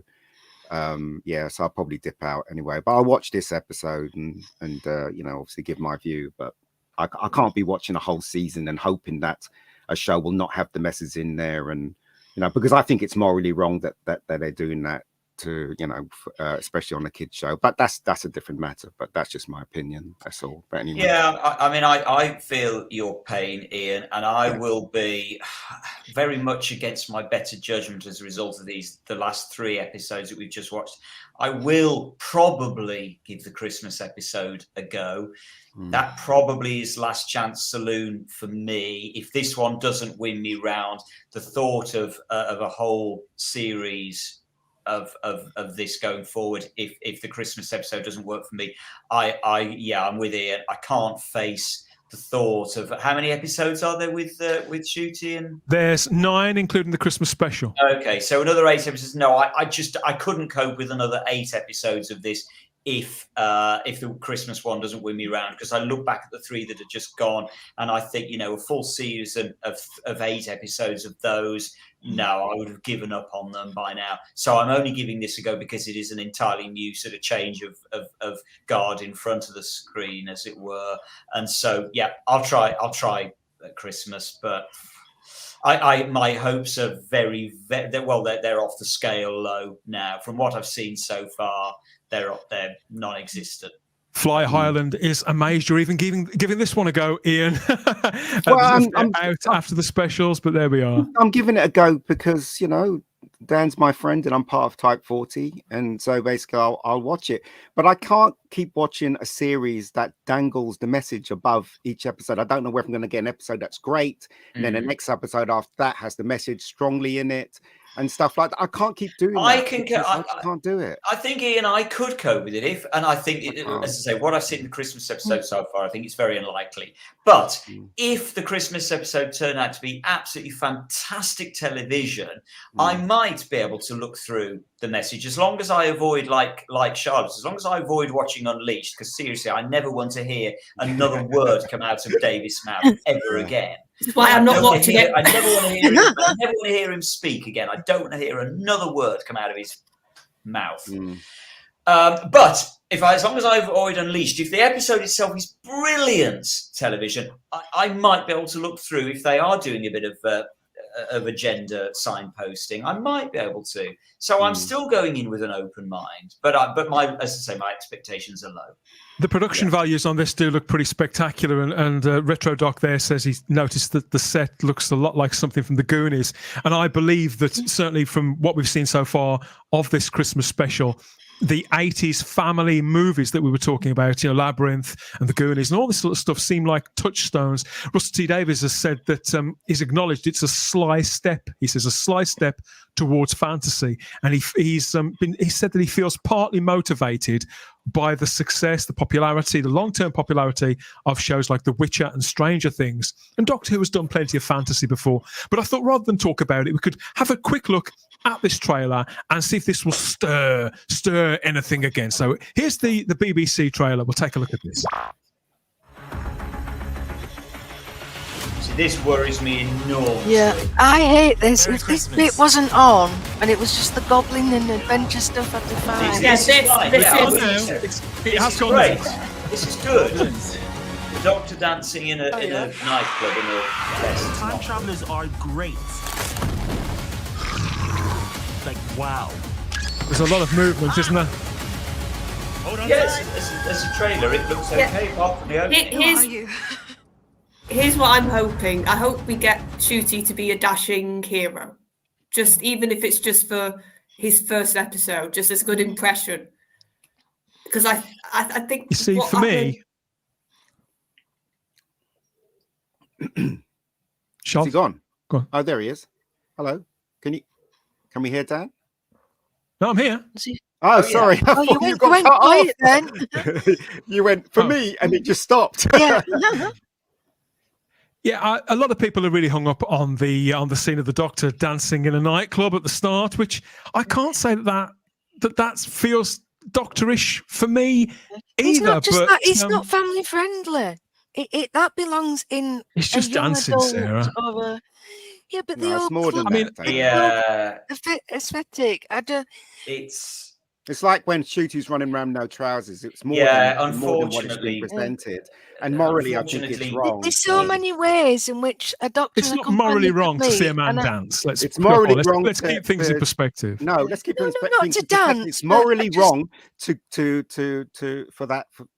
kids. It's morally wrong. So see a man dancing in a nightclub. Grooming kids. Why couldn't it be a youth club? A man dancing in a nightclub is grooming children. Yes. I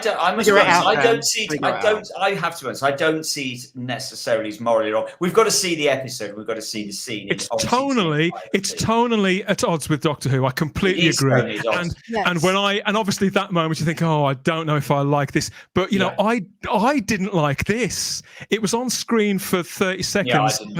I got over it. I didn't like it. I got over it. Agree. I mean, it was fine.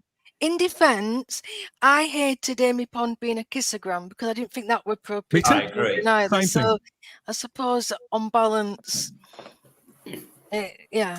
The problem, I think what does worry me, not worry me, nothing's worrying me, I can assure you. But what I am mindful of, it does begin to look like somebody might be living out their fantasy through Ncuti, through dressing him up in nothing but a pair of underpants. And I still feel that is morally wrong to give to children, in the same way that it would have been morally wrong to dress Donna in nothing but knickers and a loose blouse. That would have been viewed as morally wrong, and there would have been an outrage if you put a woman in nothing but knickers and a loose shirt. But it's okay to put a good-looking man in a pair of underpants and little more. I find that morally wrong. This is not morally wrong, at least. No.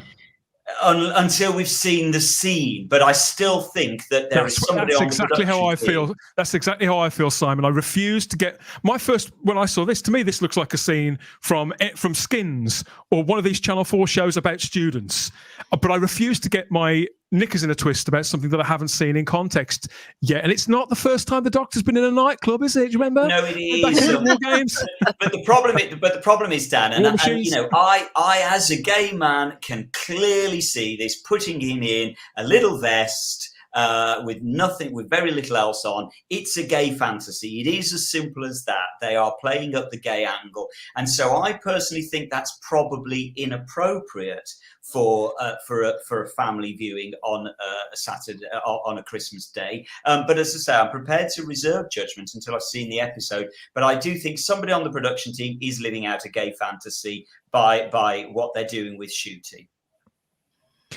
Russell T Davies has also said with this sly step towards fantasy, this has been misquoted as well. Russell T Davies is saying a lot of silly things at the moment, but it's also the things that he is saying. Some of it is perfectly reasonable and quite candid, and it's simply being misquoted and misrepresented. For example, he said in this interview, the show is taking a sly step towards fantasy and the fantastical, and that could annoy some people. Now, could annoy some people and going, because this has been reported, Sarah, by certain people, by certain websites and content creators. This has been reported as Russell T Davies is going out of his way to annoy people. But all he said is that this will annoy people for whom Doctor Who is seen as a hard sci-fi show. Yeah, but I'm not defending Russell because he knows exactly what he's saying, and a lot of what he's saying can be taken out of context, and I think he thinks that it's just going to give him more publicity. He's been misquoted a lot in the last week and a half, and I'll hold my hands up and say that he said some stupid things. I'm not defending Russell T Davies.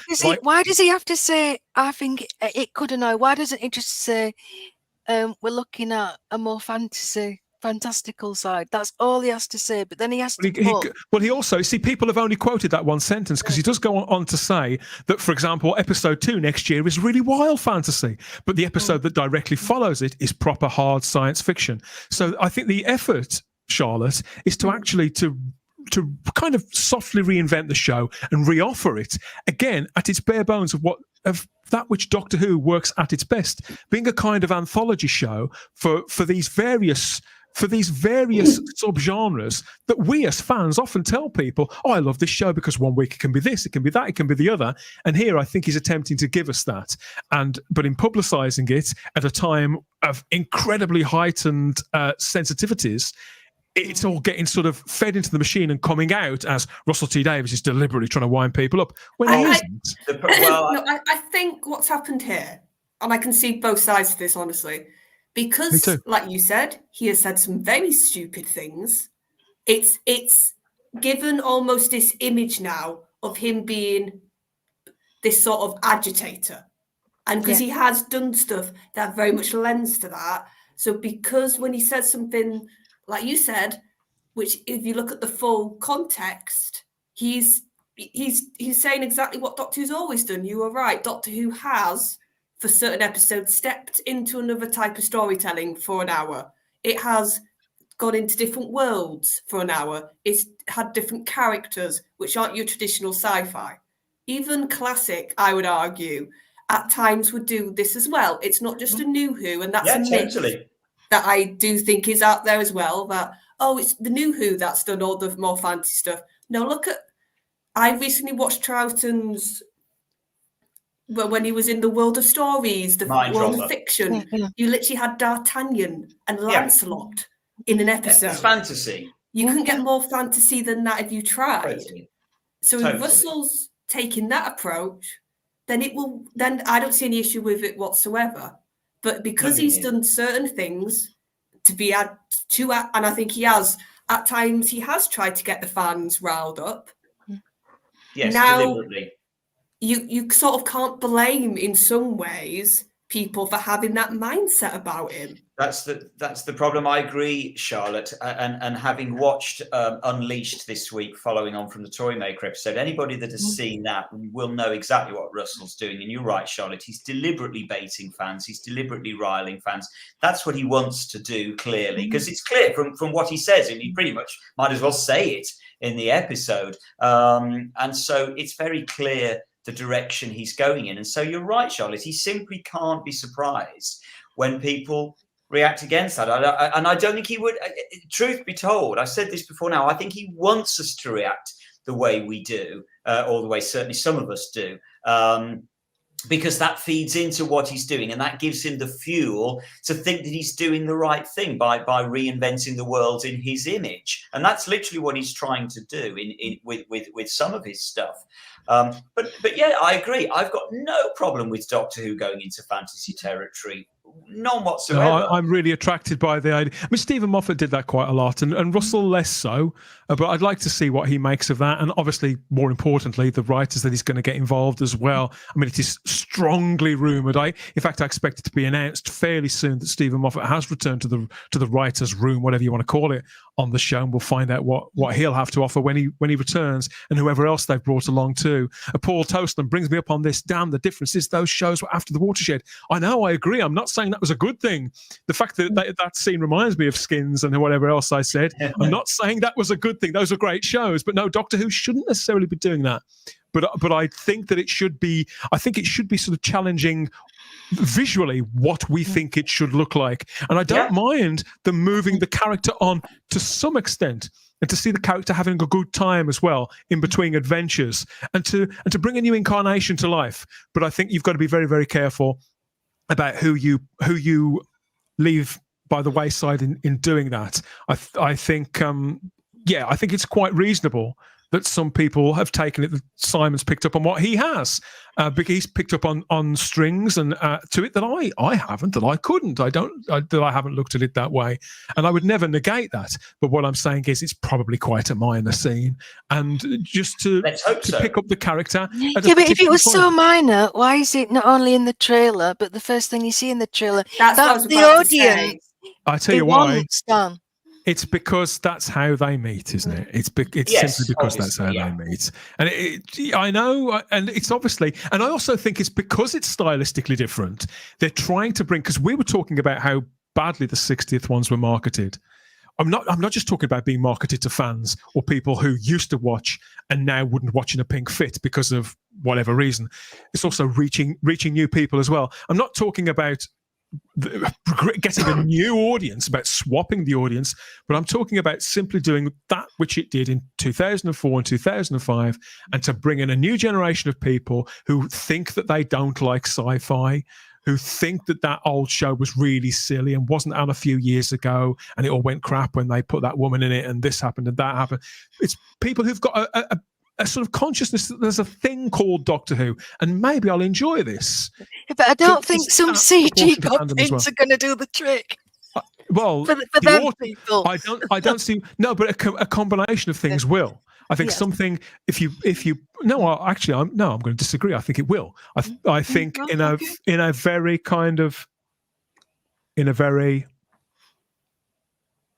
superficial way. And in a way that trades off things that people already recognise for other things, which is fine. Like the Autons, for example, in Rose, all that really is a kind of invasion of the body snatchers kind of thing.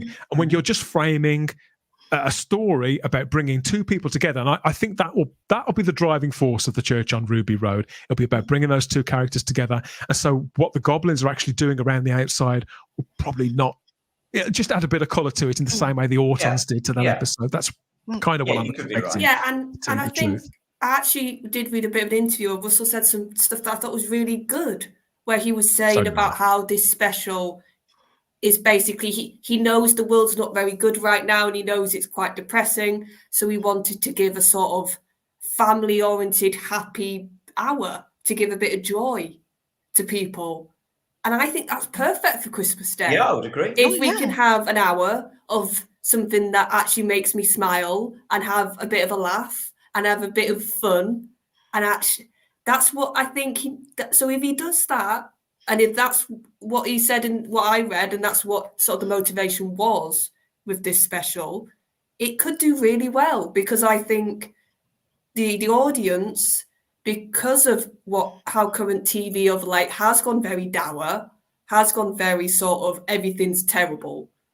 Russell could do something really good here and give us that joyful sort of fun adventure of two mates meeting and getting a brilliant friendship going. Those would be lovely things to see.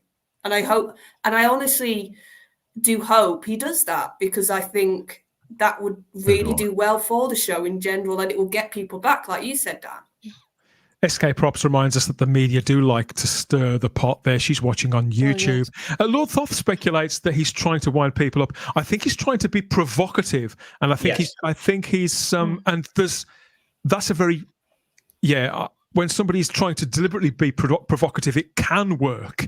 It can work, but I would question the wisdom of it at this precise moment, and particularly in the modern age, because you can alienate people without meaning to. People can get the wrong end of the stick, or it's odd, isn't it? It is odd, isn't it, Dan? Why you would just wonder why, as you say, at this particular moment in time when Doctor Who really needed to hit the ground running and everybody needed to fall in love. They cocked it up.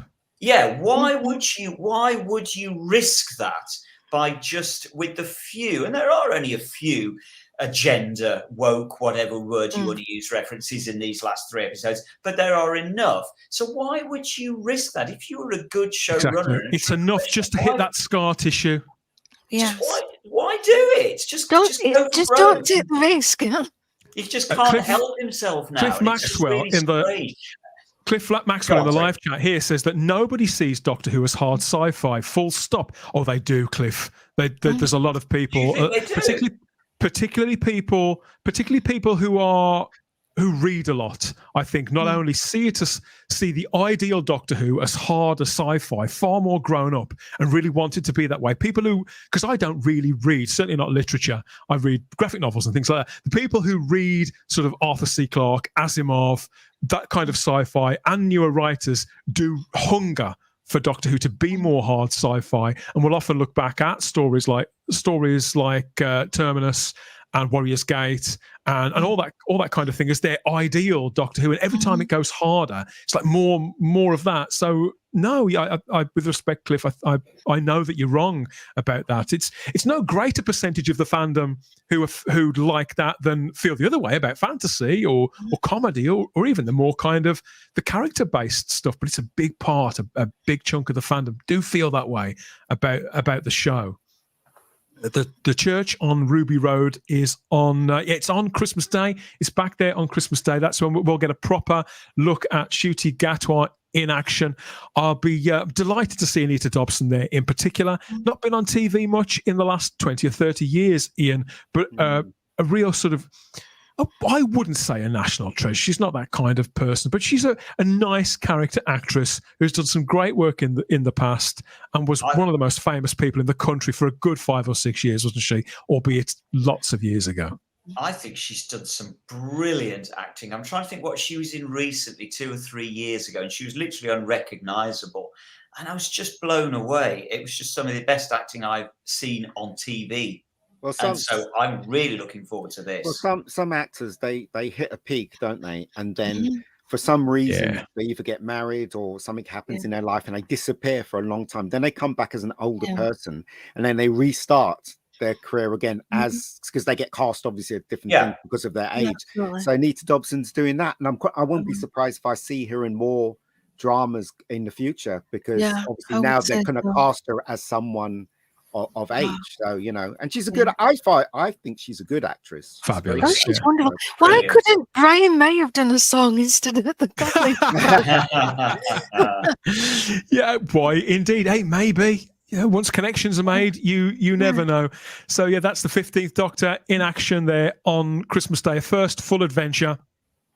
And marking the much demanded return of the show to the primetime slot on the major channel in Britain after a gap of 5 years, 5:55 p.m. on Christmas Day on BBC One in HD, and of course it's on the Disney Plus app at various other times, depending. I think there's so many time zones all over the world. consult it. Yeah. Does that seem right to you, Ian, or do you think too early, too late? I thought it was going to be on at 6:30 or even 7. It feels early to me. Yeah, it's very early, isn't it? Maybe it's because of Strictly, isn't it? Maybe because Strictly's on Probably, 6 or something. Before we move on, can we just do a quick bet on, is that snow actually going to be real snow? Or is we're going to go back to the Michael T. Davis of it's ash? Oh, it's something I think it's real. Oh, I I think it's real snow. But from as far as I can tell in the trailer, he finds Ruby, what's her face, doesn't he, as a child? It's not goblin dandruff from the show. Could be. You never know. You never know. Yeah, exactly. You never know. I think it's snow, though. I know what you mean. It is a little early, but then again, I often find, Charlotte, that on Christmas Day, the day goes a lot quicker than normal days, and it gets dark. That's why. It gets dark quite early. You've had a big meal. I get a bit sleepy, if I'm honest, around 6:30, 7 o'clock. So this will be about right for me, Charlotte. What do you think? To be fair, it's funny you mentioned this, all of you, because literally my parents today said to me, "Oh, Doctor Who's back on Christmas Day." I said, "Oh yeah, that looks proper back." And then the next thing out of their mouth was, "Oh, it's on a bit early, isn't it?" Like that was the first thing they said. And then I actually had to look at the time, and even I went, "Oh yeah, it is a bit." I think it's great that you said it's proper on. I love that. It's proper on. It's proper on. Yeah, you know what I mean. We know, of course, we know what you mean, and so does everybody else. Everybody watching on YouTube in the live chat there on Rumble and Facebook too. Of course, they do. When I was a kid, my grandparents. I'm just looking at these pictures of the Doctor in the snow. That reminds me of my grandparents. Back in the 80s, they still had an outside toilet, and in the winter months, it was enough to freeze your sprouts off, really. Yeah. And I do hope that the smallest room in your TARDIS is indoors, and because we've got an ad break coming up again, so we'll see you back in a couple of minutes for more Doctor Who talk here, whilst you enjoy the sights and sounds from TV Past with the Doctor Who faces and the voices that we love so much. We'll see you back in a couple of minutes.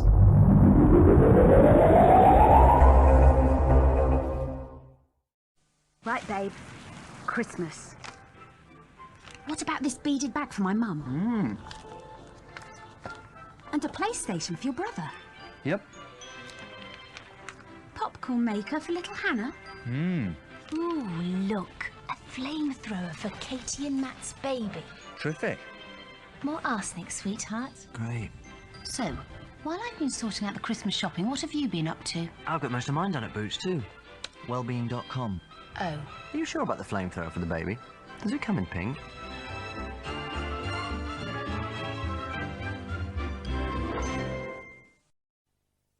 Incredible. Spend $4.99 on an Iceland chicken and get free potatoes, peas and lemon meringue pie worth £4.37. Iceland, make it easy. For Mum. My Christmas by Alison. I got a lovely new dress and Mummy loved me in it. And Nick got a super pullover with a puppy on it. And Grandpa played Jingle Bells again, just like last year. And Jason got a smashing present that made everybody laugh. And Daddy did a terrific magic show. And everybody had the most wonderful Christmas ever. And Mummy made the gravy.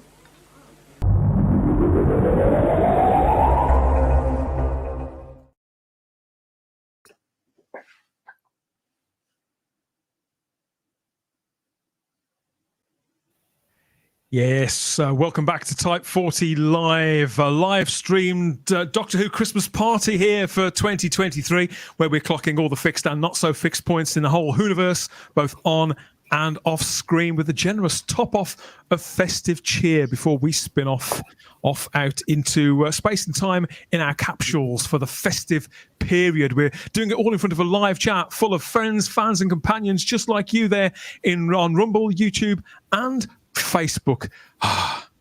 Back in the frosty console room, everybody. I've got Starry-Eyed Girl Sarah Graham, Charlotte Shields, Ian David Dears, the Mega Geek himself, and Simon Horton there too in his sparkly Christmas hat. And yeah, Doctor Who, when it comes to Doctor Who and Christmas, it's a weird thing, Simon, because when I was a kid, I was one of the people, I think Russell T Davies has spoken about this, I couldn't understand why every other show on TV had a Christmas special except for Doctor Who. It seemed so desperately unfair, didn't it? Yeah, I remember feeling absolutely gutted. I mean, of course, Doctor Who would often go out over Christmas, so you would often get your regular episode over the Christmas period, back in the day. But yes, I always used to think, why does I used to yearn to see snow on the TARDIS. I did. We all did, didn't we?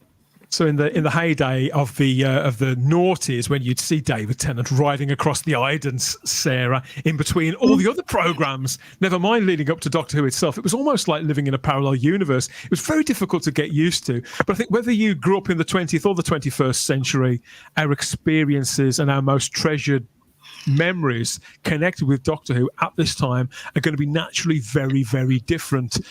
Through the classic show, it was hardly ever on at all at Christmas, and if it ever was, it wasn't exactly Christmassy. But once we fast forward to the relaunch, Doctor Who became one of the, well, at the time it seemed like it was unshiftable for several years as a mainstay of the biggest TV day of the year on the most watched channel. It spent 5 years on the subs bench. That is New Year's Day TV. Whoever had that bright idea, fuck me. Unbelievable. New Year's Day is like the entire day is solid hangover TV. Everybody's either pissed or recovering from being pissed. It takes a serious moron to make choices like that. But here we are with it back on Christmas Day. Hopefully more memories are about to be made, Ian, because as Simon said, you see the snow across that police box or just gathering at its top or around its feet. It's meant to be on Christmas cards, and Doctor Who Christmas specials are kind of like moving Christmas cards, I feel. What do you think? Well, Christmas, look, Doctor Who deserves to be on Christmas Day, definitely, so I'm glad it's back on Christmas Day, but again, it's the content that we all tune in for, isn't it? So what are your best Doctor Who Christmas memories from years past, Ian? Either from when you were a kid, or during the noughties. What have you got? So the 11th hour is my favourite. No, was that on Christmas? That wasn't on Christmas, was it? No, that's not first. No. Sorry, the David Tennant one, which I thought, when he was first introduced, I thought that was really good. Yes. But I didn't like that we had to wait till the ending to see him. I didn't like that idea. And I did like the Kylie Minogue one, which I can't, for the life of me, I can't remember what that was. Voyage of the Damned. The Voyage of the Damned was quite good. And also, the Voyage of the Damned was quite interesting because the people that survived, you didn't think was going to survive. You were hoping they would get done. But the good ones, they kind of died, didn't they? So it was kind of a bit cruel writing, but it was a very good episode, in my opinion. Ian, it's a tough balancing act as well, isn't it? Between between upsetting people on Christmas Day, killing people off on screen that you've grown to like over an hour or an hour and a quarter. You don't upset people on Christmas Day too much, do you? No, I mean, it was again, right? It was very brave writing. Do you know what I mean? In my opinion, we knew that Kylie Minogue wasn't going to, be his companion. Because she's Kylie Minogue, of course. But when she died, it did. You did feel, that's a shame. Yeah. And some good people died as well, in this. And you know what? It was a homage to the Poseidon Adventure. This one. Oh yeah. I'm not surprised. It was pure. Yeah. Sorry, were you crying into your after 8 minutes when that happened? No, I wasn't. Do you know what? Because in Poseidon Adventure, and this is the spoiler, the main guy dies, right? Yeah. He dies, and it's a real shocker at the end, and you're like, what? Do you know what I mean? And I think what Russell T was trying to do was he was trying to do the same thing with this. So, and take my hat off to him because it was a really good episode. I really enjoyed this one, and I thought it was one of the best. I didn't like I hated the Matt Smith ones. I really did, especially that sharks. Fish floating in a that's one of my favorites. Yeah, that's one of my favorites as well. Yeah, I'm with you on that. Let's get him, Charlotte. Ian, you've got quite a big family. You've got brothers and sisters and nieces and nephews, and your mother as well. Yeah. So is it something that you watch as a family when it is on, or is it something that? No, it's just me and my brother Richard. We're fans of Doctor Who. We just sit there and we watch it. So, but my family comes on Christmas Day and they devastate my place. They leave before Doctor Who starts. So when they're gone, me and Richard just sits there. We turn the TV on, watch Doctor Who, or wherever the big film is, whatever. So they always leave before the main event, sort of thing. So but it's just me and my brother. We're huge fans of Doctor Who. So my brother carried on watching the Jodie one, and I stopped watching. Wow. My brother still watched. He kept watching all of them. So so there you go. I'm happy to say that we've got a live chat buzzing with comments here from people. I think they're all well on their way, Sarah. I think they've had a few drinks. I'd like to think they have as well. Please like the video now. Subscribe to the channel. Yeah, I think people have to watch this show when they're sort of on the outside of the computer. I've heard it said before. Yes, so please like the video, subscribe to the channel, and hit the cloister bell to get all our notifications. And let us know some of your Christmas memories, if you dare, just like our friend here in the live chat has. Heretic OSJC. Heretic says the Matt Smith Christmas specials are the best ones, Ian. Smith really fits the Christmas feel. His childlike personality was wonderful. Charlotte Shields, what do you think? I can't defend Line Witch and Wardrobe, even as a massive Matt fan. But no, for me, Christmas Carol, because I think, for me, when I think of Christmas, I do think of that Victorian setting. Probably that is because of Dickens and how much his work has influenced Christmas. If you think about traditions and you watch a Dickens, or you would read if you're into your books. So I think it just looked gorgeous as a setting. And then you had their take on Scrooge. And because I remember once they started to get like previewed, I was like, oh, how are they going to do Scrooge? Because in the book, he's absolutely horrible. He's like this absolute horrible piece of work. And I was like, are they going to get away with putting that in Doctor Who? And I think they did, because they got the amazing actor they got to play him, which was like, just showed how much. I think that's the other thing I love about the Christmas specials. They got these people as actors, or we got Catherine Tate, we got Kylie, we got so many of these world-class people to come into our show for an hour. And wasn't that amazing that we got these people for the time we did? But no, I think Hugh Grant though. New Christmas special. That's right, Hugh.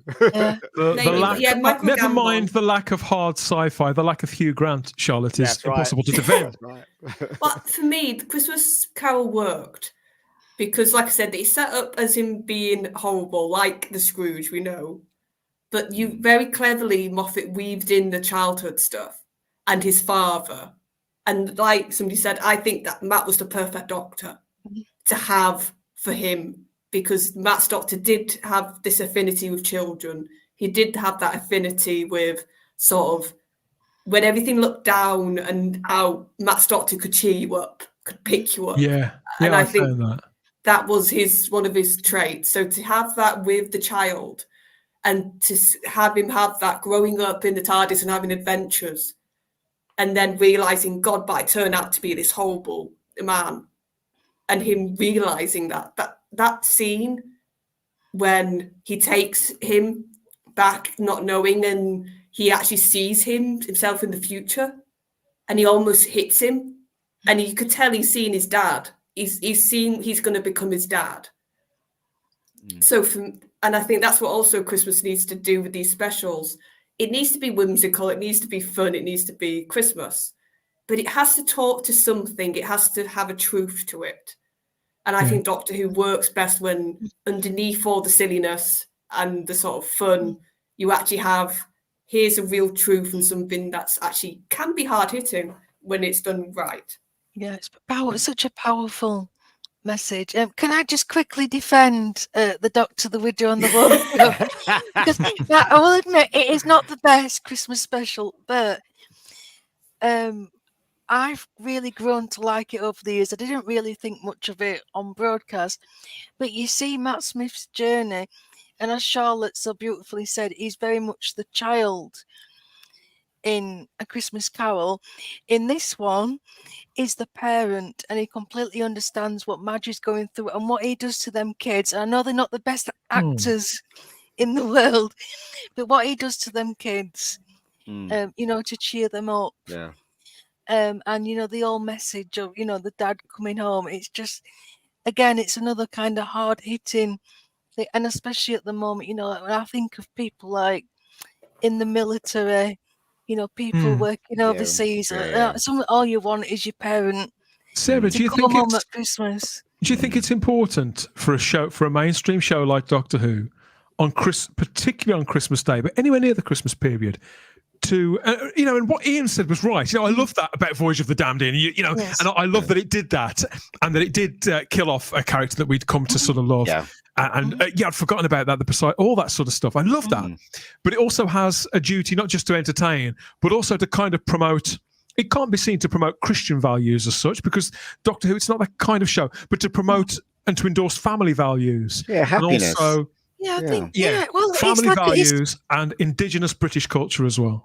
Yeah, well, it's almost like, I suppose, morality tales, and you know, and that comes up a lot in Doctor Who, but any kind of good storytelling, you know. Because Star Trek is fueled by morality tales, isn't it? But Doctor Who isn't really. It's another plate that it spins, and now and again it will explore it more than others. Guys, I tell you the one I really hated when it got broadcast, but I watched it again. And I liked it because of certain things, was the one with the superhero, with the Capaldi one. Oh, yeah. Right. So the reason why I hated it, when I watched it, when it was originally broadcast, I thought, this is so pathetic. But when I watched it, I think it was 2 years later, I watched it again. The reason why I liked it so much, because I didn't get the humor between Capaldi and Nodell. And when I suddenly tuned into that, I really did enjoy that episode. All the stuff with the superhero and the woman it was all rubbish, but the relationship between Nodell and the Doctor, especially at the ending when he's trying to stop the ship and those things are attacking them, I thought it was absolutely hilarious. And I think when I look at it now, I think that's what saved that episode for me. It wasn't, you know, that stupid idea that the kids swallowed something, whatever, and all that rubbish, and you know, but it was Nodell, and especially the thing he says at the ending when the guy says, you know, what's wrong with him, when the Doctor walks off and he's sad, and then Nodell explains, you know, about I think it's River Song, whatever, blah blah blah, whatever. And I thought that was quite moving as well. So I missed those things when I first saw it, because I was like, a superhero, come on, this is Doctor Who, what the hell? And then I saw it again and I thought, you know, it was okay. You know, I think what we're all talking about is basically Doctor Who at Christmas shows you about connections, whether that's familial with your friends, with the Doctor, with their companions, or whether the Doctor's travelling alone or not, it still does the same thing, Charlotte. Yeah, it's about, and that's what Christmas should be about. That's what, like, there's many things I like about sort of the lights of Christmas and songs, but what I adore about it is it's the day when all my family's here.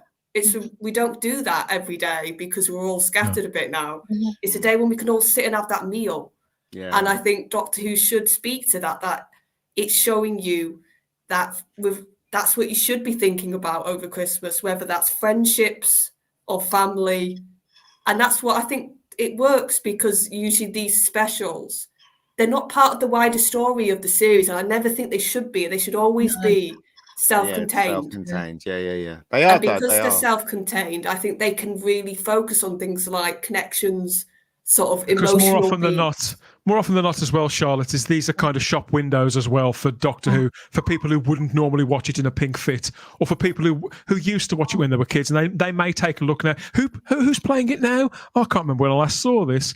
And we were talking earlier on about what the flavour, pushing it on, what the mood and the style of the future era may be. There are people who take a sort of passing interest in shows like Doctor Who, because it's not like a soap opera, because if you miss Coronation Street for 9, 12, you're out 15 months. You're out of a complete... But with Doctor Who, you haven't got that. As long as there's somebody running around in a coat with big lapels next to a pretty girl, and there's a blue box somewhere, you've got the general gist of it, haven't you?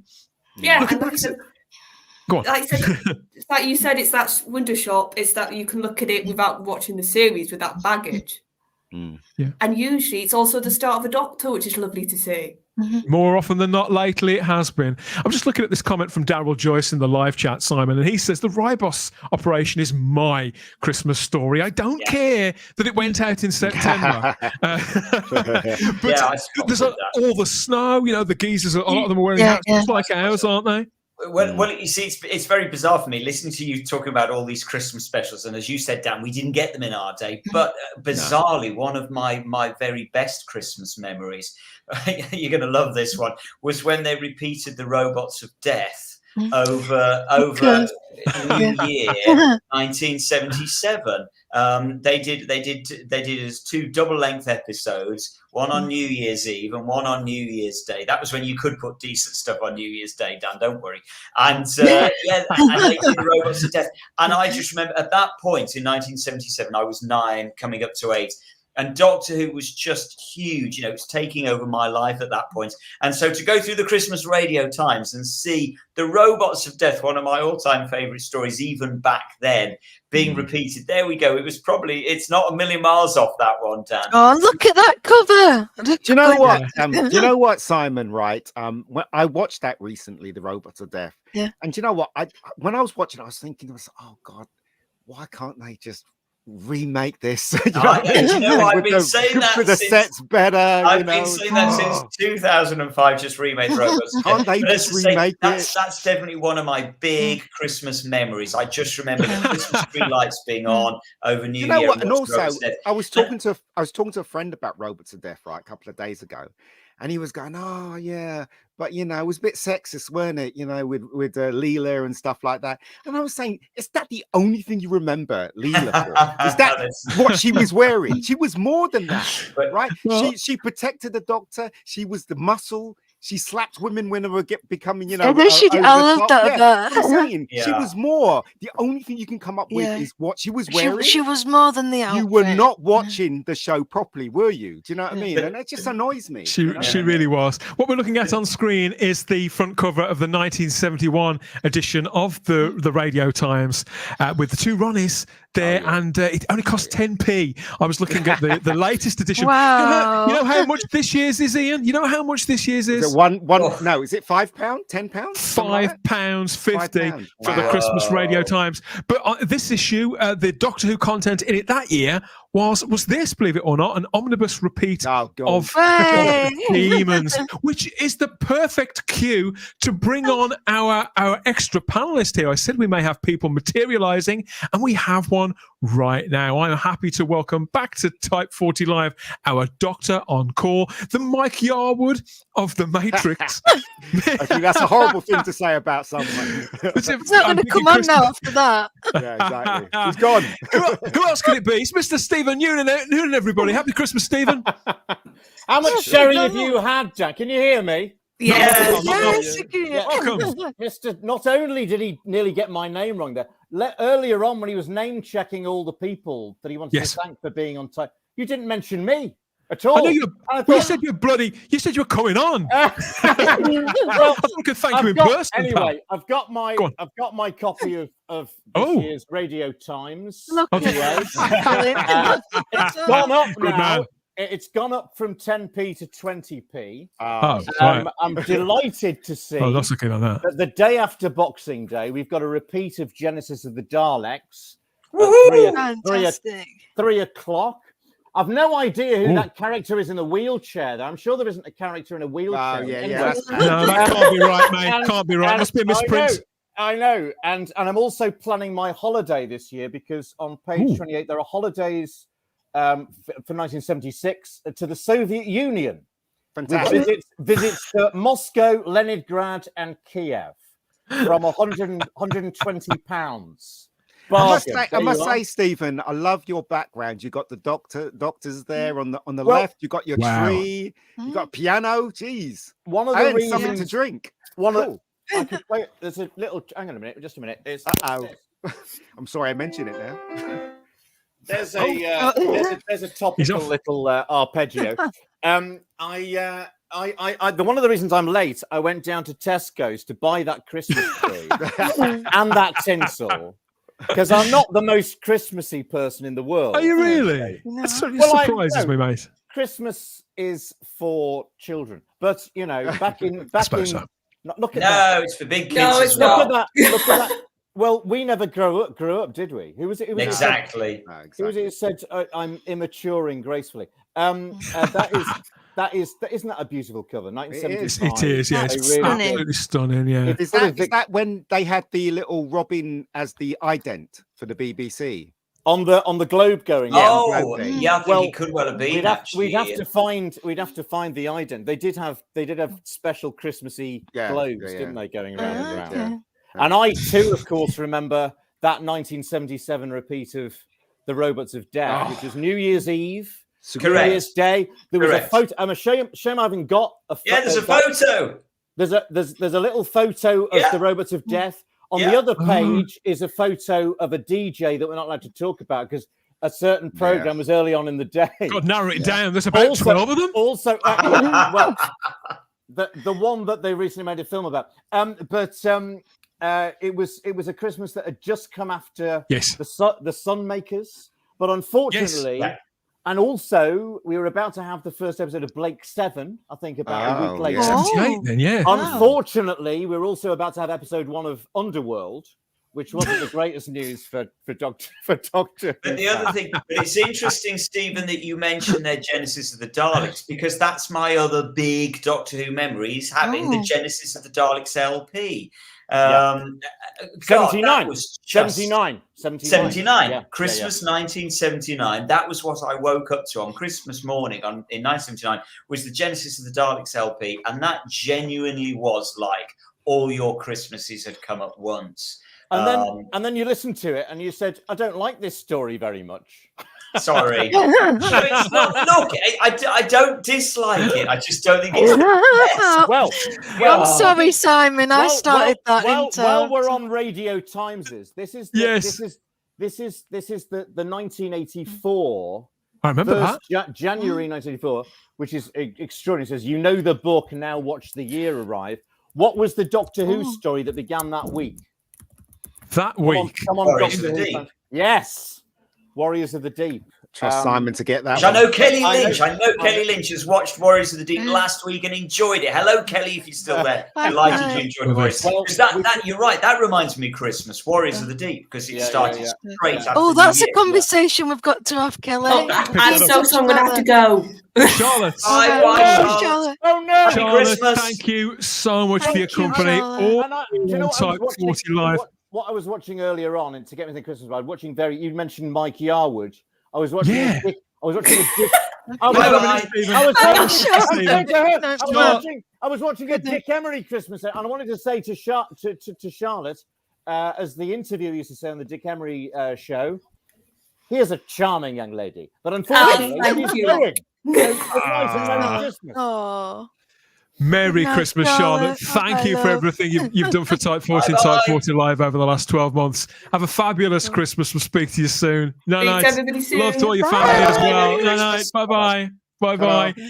You're watching Type 40 Live here across YouTube, Rumble and Facebook. Keep the live chat comments coming, companions. It wouldn't be the same without you. We're talking about Christmases past mostly here, and specifically at the moment we're talking about the classic past. The unusual classic past, where we were served up. Well, you were served up. I wasn't even thought of when I was about to be thought of when most of this stuff was on. So these omnibus repeats, they kicked off for Christmas, didn't they, Simon? Yeah, and it's interesting because as long-time viewers of Type 40 will know, Bok, that we are looking at on screen now, that is my earliest memory of Doctor Who ever. And I suddenly realised recently that I was always assuming it was on first broadcast. And now I am confident that my first encounter was that repeat that you've just talked about, Dan, at Christmas 1971. Gotcha. That was because I remember that the Christmas lights were all on when we were watching the Demons. So I've managed to narrow it down to exactly the moment when I got obsessed with Doctor Who, and it was Christmas 1971. So it's no wonder I love Christmas. It's all tied up for me. Doctor Who and Christmas is all tied up. They are inextricable for me, Doctor Who and Christmas. As we're the same age, pretty much, almost give or take a month, and I don't remember the Demons. That makes sense because my first memory is the Sea Devils episode 2, which is March. Oh, there they are. Yay. I'm still scared. And only remember that episode. And then the following Christmas, that was the Christmas repeat of 1972.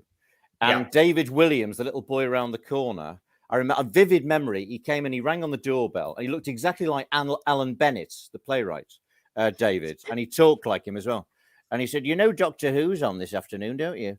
And I said to my mum and dad, I said, "Doctor Who's on," and they were watching it. And there was something else my grandmother wanted to watch on our telly because she hated Songs of Praise, probably. She hated Doctor Who more than Mary Whitehouse, and so we went round and watched the Sea Devils. I remember there was a trailer for the Three Doctors immediately afterwards, which was I think 2 days later, and that was my vivid Doctor Who memories start from season 10 onwards.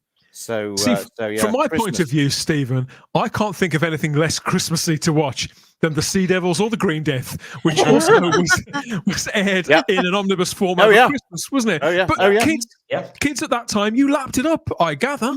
Yeah. Well, that's why those stories are the most remembered of the 70s, because as I said before, if you get one chance at something, it's very difficult for it to embed in the memory.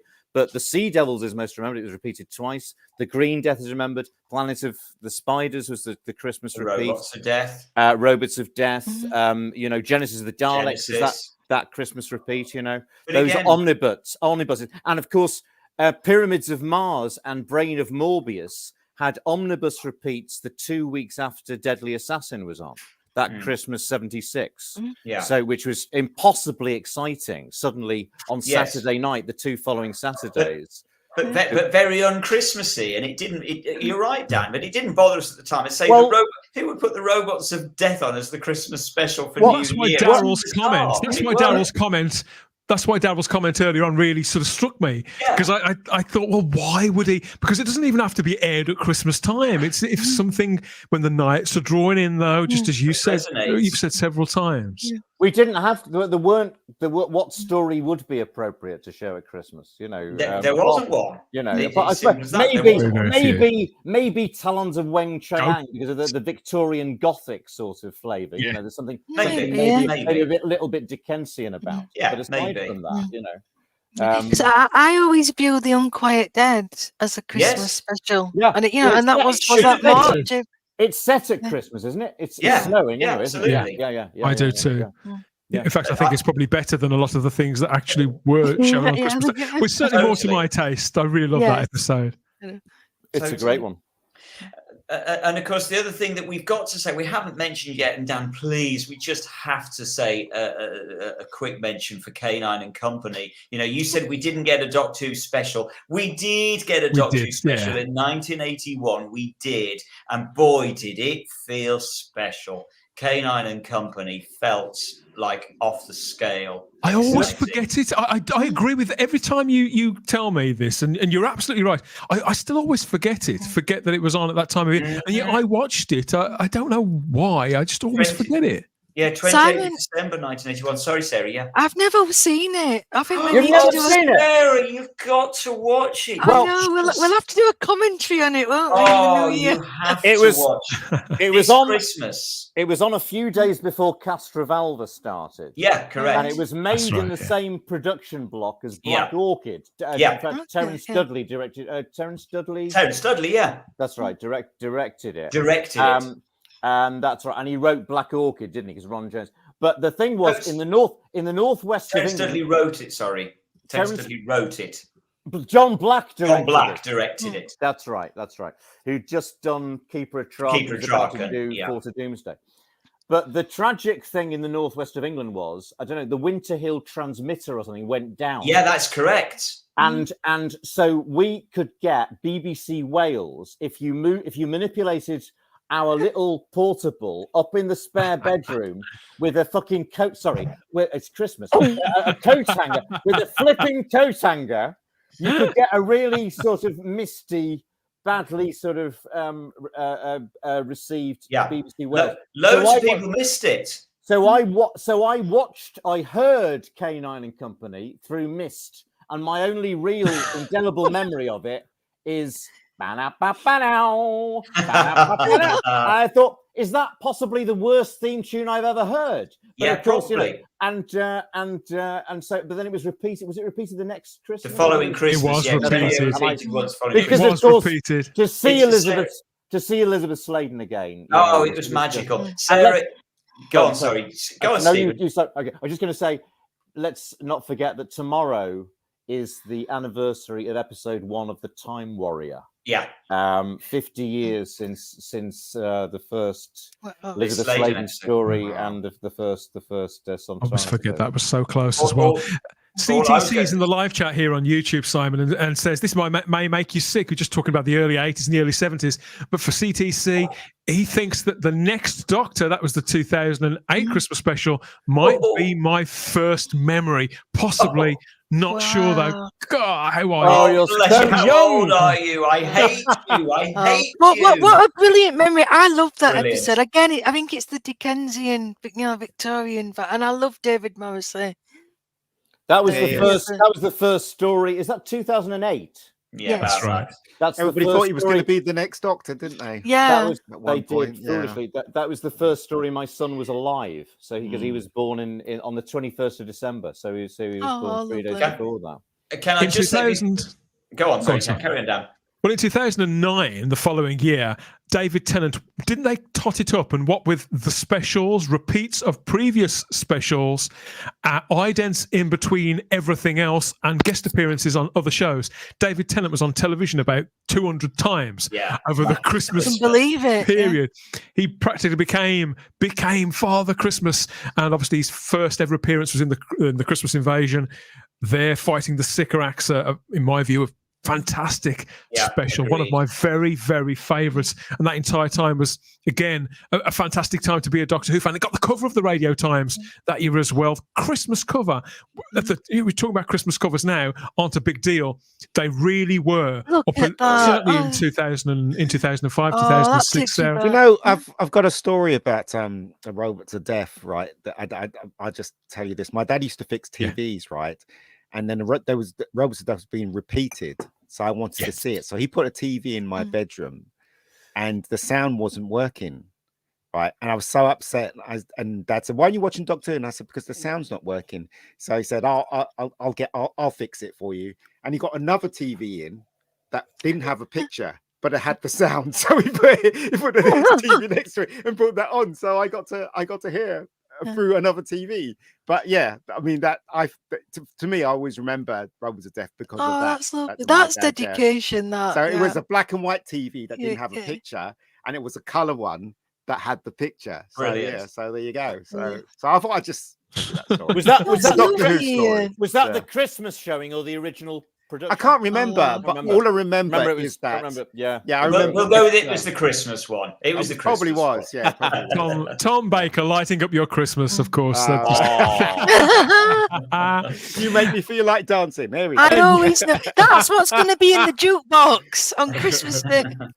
And I just wanted to say, Sarah, before we move on from K9 and Company, for anybody that doesn't realise, it is on iPlayer. K9 and Company is on iPlayer. Okay. So you can go and watch it. Give yourself a treat this Christmas.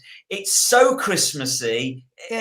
You won't believe how it's like a Christmas explosion. It's very, very Christmas. I will watch it for you, Please Simon, and I will watch it over Christmas this year. And you report back. And report back next Christmas. Exactly. I've got to wait 12 months. Several people in the chat have asked us if anyone has a favourite ever Doctor Who Christmas present. Funnily enough, if I've got to pick one, mine would be my talking K9. Talking about K9 and Company. Mine is. I imagined, because when it was delivered, obviously it was considerably smaller than the one that Sarah Jane got. But when I was gifted that, Simon, it made my Christmas. I still remember opening it, getting so excited. And I treasured it. I still own what's left of it. But it's certainly the Christmas present of my childhood.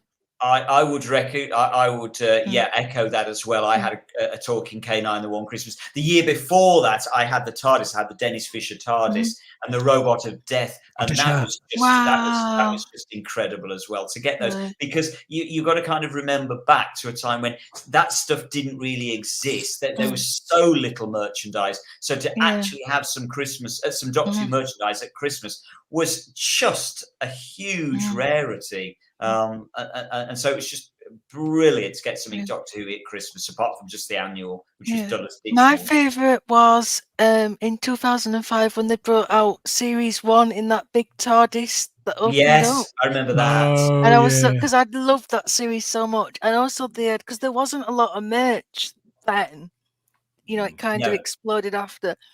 But I did manage to get hold of. There was a Chris Eccleston figure with some remote control Daleks. And I got them for my nephews at the time. We had great fun playing with them on Christmas Day.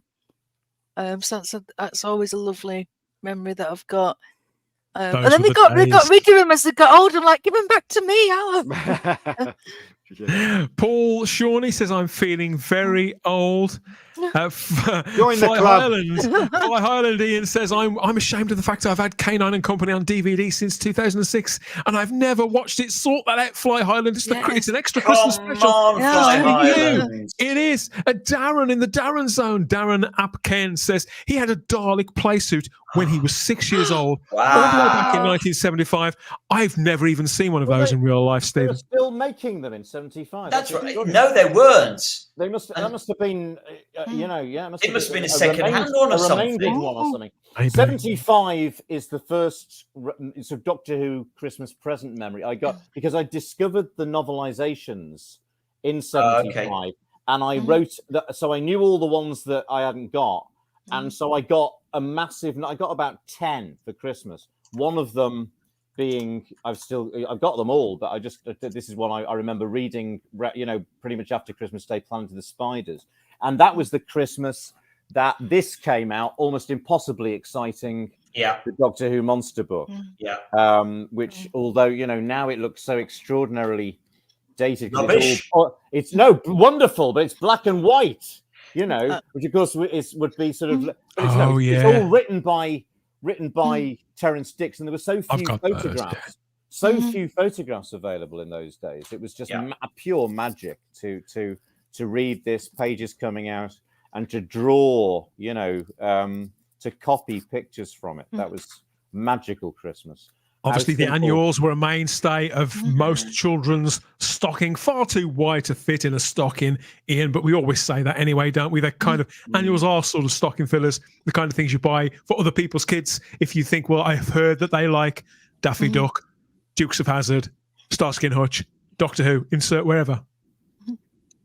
Well, it's your favourite? Because I never ever got a Doctor Who annual. I've got all kinds of annuals: Marvel, Spider-Man, Judge Dredd, 2000 AD, but I never ever got a Doctor Who annual, which is annoying, really.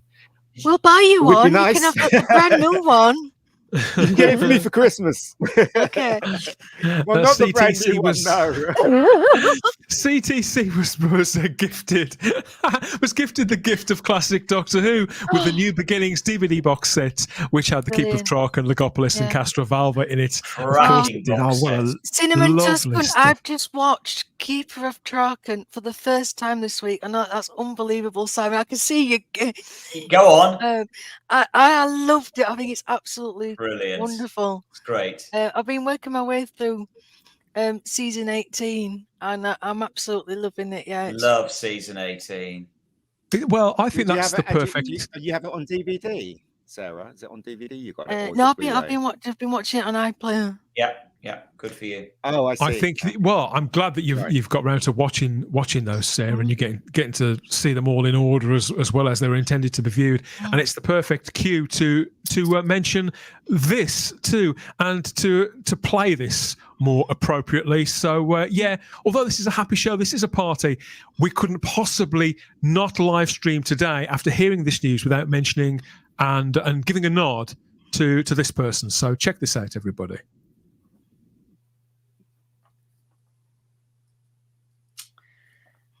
Oh, those title sequences. Doctor Who reinvented. Radically. So sad. Yeah, I saw this morning. Yeah. So radically, visually reinvented in 1980 by the I graphic love that designer. Starfield. Yeah. And I'm really growing to love that neon logo as well. I adore the neon logo. Well, they were both the brainchild, weren't they, of Sid Sutton, Sidney Malcolm Sutton, who we've just heard in the last 24 hours passed away in September. His family have literally only just informed the media, the press, however you want to call it. So yes, Sid's work throughout the 60s and the 70s on title sequences and presentation slides, and right the way through, I think he was still working on shows in the 90s. He created the title sequences to things like Shoestring, Keeping Up Appearances, lots of iconic sequences. You know, this man was a real innovator, Simon. Yeah. And he'd been working for the BBC since the early 60s. And of course, he also did the covers to the early VHS releases for Doctor Who, didn't he? But, you know, when you talk about season 18 and season 19 and that drastic visual reinvention for the show, it was so much of it was from the mind of Sid Sutton and his ability and his, I think, from looking at his work, this is a man who really embraced pioneering techniques and was able to think a few steps ahead of what a brand like Doctor Who could grow to be. Because his reinvention in 1980, it wasn't just next level. It was probably 2 or 3 levels from where the series had been before. Oh, do you know what, right? I got a story, right? I actually saw those titles the way they were supposed to be seen. This is when I was working for a post-production company, and they were literally duplicating it. They were duplicating it on, I can't remember what the format was, but it was a huge format. I think the format doesn't exist anymore, M something, whatever. And they were transferring the opening sequence so they can use it multiple times. And I actually saw the weights you're supposed to look at it, and the blacks are really black. When you watch it on your TV in those days, it was analog, and you get what you get wherever your aerial was fixed, whatever. Same thing with the Shoestring one as well. I saw the Shoestring opening title, and it looked far more, you know, nicer and brighter and, you know, dark with the graphics with the thing in the front and stuff like that. I just thought I'd mention it because, as I said, when you watch them on TV, especially the analog TVs, you never get the beauty, the full beauty of these. It looks great on Blu-ray now, and when I watch it on my OLED television, the blacks are black, as they should be. And certainly, you know, I can remember when the Leisure Hive episode 1 started, and just that title sequence kicked in, and by this point I was obsessed by Doctor Who, and it just literally blew my socks off. it just because as much as I adored Doctor Who, and as I really was obsessed with it by that stage, when this title sequence started, it really suddenly felt like Doctor Who had genuinely entered a new era world, and the 1980s, which again, you know, sounds so dated now, but at the time, the 1980 sounded like something very, very exciting to a sort of a 10-year-old kid.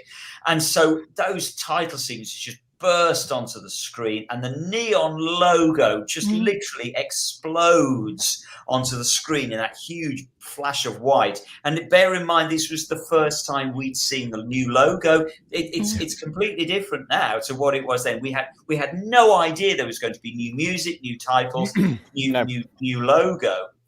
Bear in mind, it burst on screen. It literally blew my mind as a 10-year-old. It somehow reaffirmed in my brain why I loved Doctor Who, and it was at this point, and the title sequence is partially responsible for this, that I became a fan with a capital F as opposed to just somebody who loved watching Doctor Who. So I salute Sid Sutton. He kind of helped change my world in many ways. I like the idea that they use the Doctor's faces. And I just love that idea. And it's a shame they don't do it now, but I really like the idea. But anyway. Well, and the faces that Sid Sutton used, certainly in the Davison and the Baker photos, are just so beautiful. I mean, I love the one with Colin Baker, but it's much more cheesy and sort of and colourful. But the Davison and the Baker photos, I mean, look at them there. They're just so moody. And they capture the feel of those years so majestically. Just a genius. And the logo, we've got to remember that logo that he came up with. Exactly. My favourite one. Have you not got the hint? Yeah. I know. I'm going to have to get a T-shirt with that on. We all need a T-shirt with that. It's a beautiful logo, and I know people might now look at it and say, "Oh, it's a bit dated. It's a bit 1980s." Maybe. Exactly. I'm a bit dated. Yeah, but that's why I love it. I love the 80s. Good. I mean, I don't even. I think the Sylvester McCoy logo is very 1980s. I think that neon logo that you've got on, Dan, I don't think that's dated at all. I genuinely don't think it's dated. It's still fabulous. Cinnamon Toast Crunch calls it the bubble logo. Bubble logo is my favourite. It's probably fairly apt. Yes, Christmas as a Doctor Who fan, everybody. It is. Obviously, when you're a child, Christmases can't come fast enough. So it's understandable, isn't it, that when it does arrive, that just like Doctor Who, the memories get burnt into our brains. And so Doctor Who at Christmas, it's going to be even more so. And figures like Sid Sutton, in the modern age, obviously, you see people's names on the ends of credits. And some of them we do put faces to, don't we? We see some of them at conventions now. But Sid Sutton, I wouldn't say he's a forgotten figure, because his name was always there, not just on Doctor Who, but all these other shows. But when figures like that pass away, it's funny, because you do feel, I wouldn't say you feel a loss, because they're not personalities who went on Wogan, and you wouldn't, it's not like that, but you just feel like you should give them a nod, particularly at a time like Christmas, when Sid's work dragged me into this show. It also showed me how it could be possible to reinvent this show over and over again, and for it to move with the times. And as a graphic designer, obviously in the same line of work, I'm in awe of the audacity of going anywhere near this logo and to do what he did, creating something to follow the diamond logo in, which is considered to be the design classic. In my view, the neon logo is just as strong. It is. I mean, even the one that they used for Matt and David, it was very weak. It had that thing, and then it had Doctor Who written in it. What is it, like a little slice of orange skin or something like that? Doctor in the middle. I didn't. I was like, it's okay. It's okay, but it's not as good. Celebrate them, I say. The joy they bring is joyous, says Peter. Absolutely, Peter Harrington. And so many. We talk about the old Doctor Who annuals, Simon. For me, it was the 80s, and Sid's neon tube logo was across all those annuals right up until they stopped in 1986. Yeah, totally. And I can see Mark Milford says the neon logo's timeless. I really do think it is. I think it is, because that McCoy one, you do kind of think, oh yeah, that is of its time. But this one doesn't feel like, and the diamond one doesn't either. No, not in the slightest. But the thing is, what you've got to put yourself in the mindset of, Sarah, is that space. That the Starfield was so, as Dan says, it wasn't ahead of its time, because Star Wars had done it 3 years before, but it felt ahead of its time, certainly for television, and because from what it had come from. In the latter, the season 17 had been quite sort of dull. It is the kindest word. Simon, Whereas Sorry, season mate. 18 literally burst onto the screen, and it's down to Sid Sutton that we've got to. That's why. Simon, do you know if Sid Sutton was that animation or was that computer generated? It was totally cell animation. Totally cell animation. So every single frame is a different cell that was photographed. Wow. Well, you got to take it out of them, innit? You got to take it out of them. No computers used whatsoever. That's incredible. I'd like to pretend that the only things I ever wanted for Christmas were Doctor Who toys and books back then. But the simple fact is there weren't any Doctor Who toys back then. So I hankered for the same things that everybody else hankered for the Star Wars figures and for stuff like MB's Starbird. That. I've forgotten that, but I remember it. That. Wow, that's crazy. I have no idea what that is.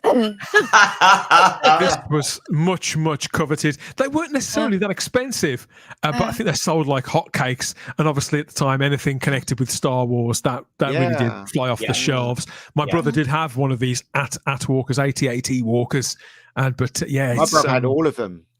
He had every one of them. He even had the snow speeder as well. It was crazy. Oh, he's so cool. But if there'd have been Doctor Who play sets and figure sets at the time, I'd have gone for them, Simon. I would have done over the Star Wars stuff.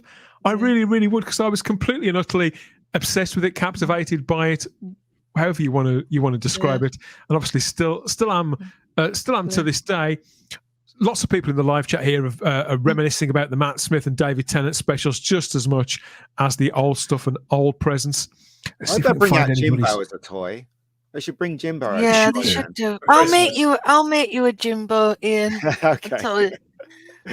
Jimbo. They should bring Jimbo back. That's what I say. When I was a kid, so I was late 80s. My things were it was He-Man, She-Ra, Thundercats, Transformers, Ninja Turtles, and then the Disney Renaissance with Little Mermaid and Beauty and the Beast. It was them kind of figures. So sorry to make you all feel old. No. You want to feel older? What about me? I was into Battle of the Planets, and then if you remember that cartoon, Battle of the Planets. G-Force. Yeah, G-Force. I've got a big DVD set of all of them.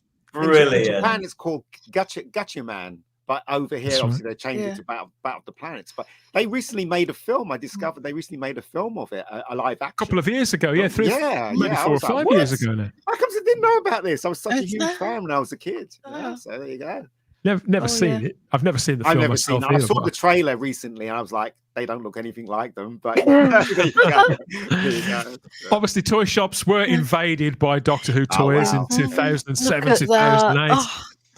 Doctor Who dominated the back wall of Toys R Us. This is in fact, compared to my local Toys R Us, they probably had twice the amount of stuff.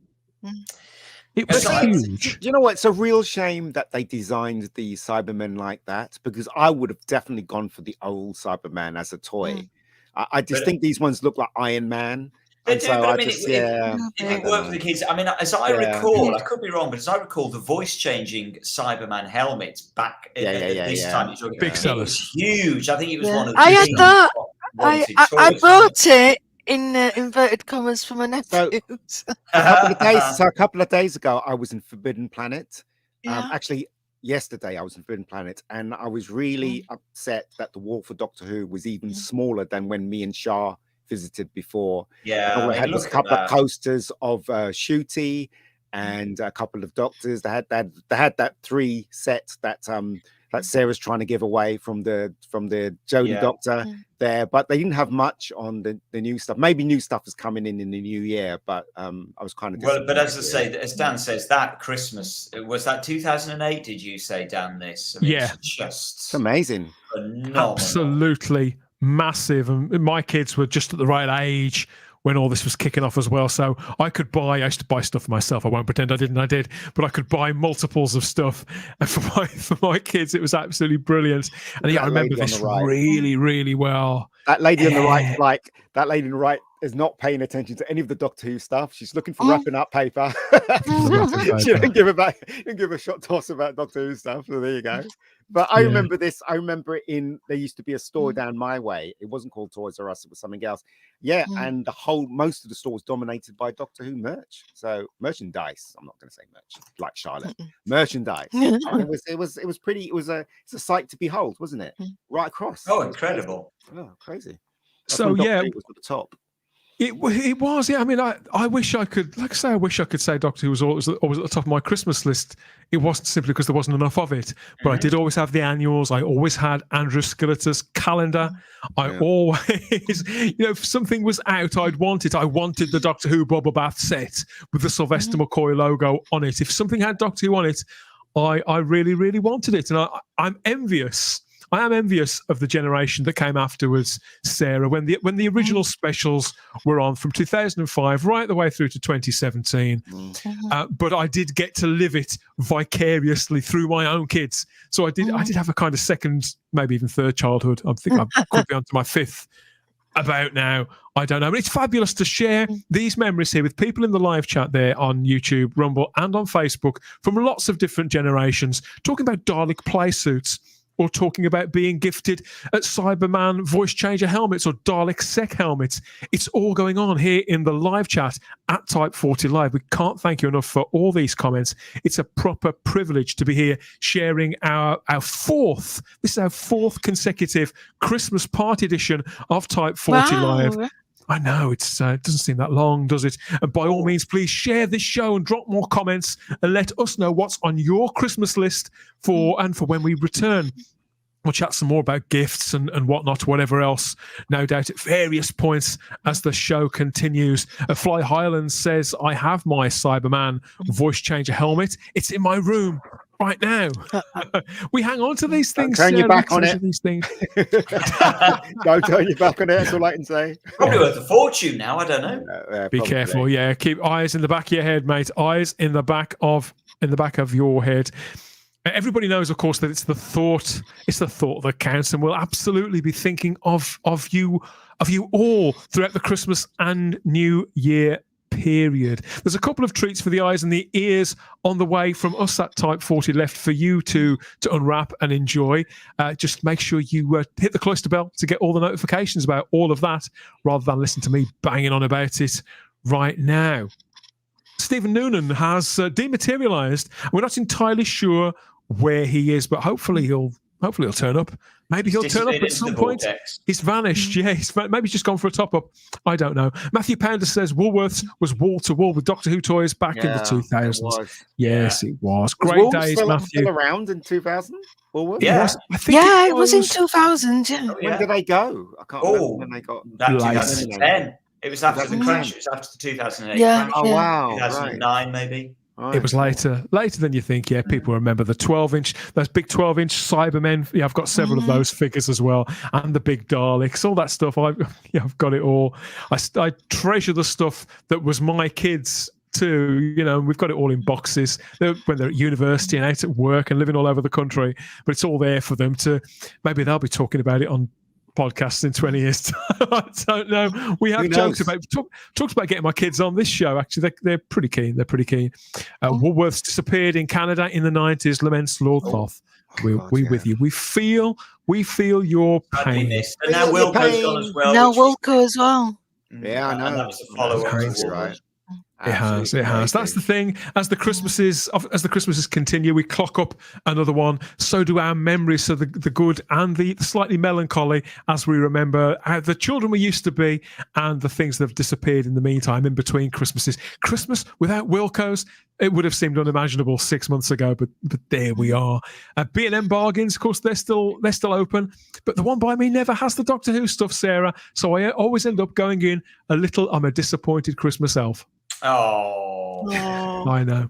To end on a sad note. But yes, let us know what's your favourite ever Doctor Who Christmas present you ever received. Was it a toy? Was it an annual? Was it a record? Could it be the Goblin Song? I don't know. But let us know in the comments section. We're all eyes and ears as always. Okay, I think it is about time that we round this off. Which one shall we go for? I think we have to go for this. Not very Christmassy, but then again, it's been mentioned a few times in the live chat, so why not?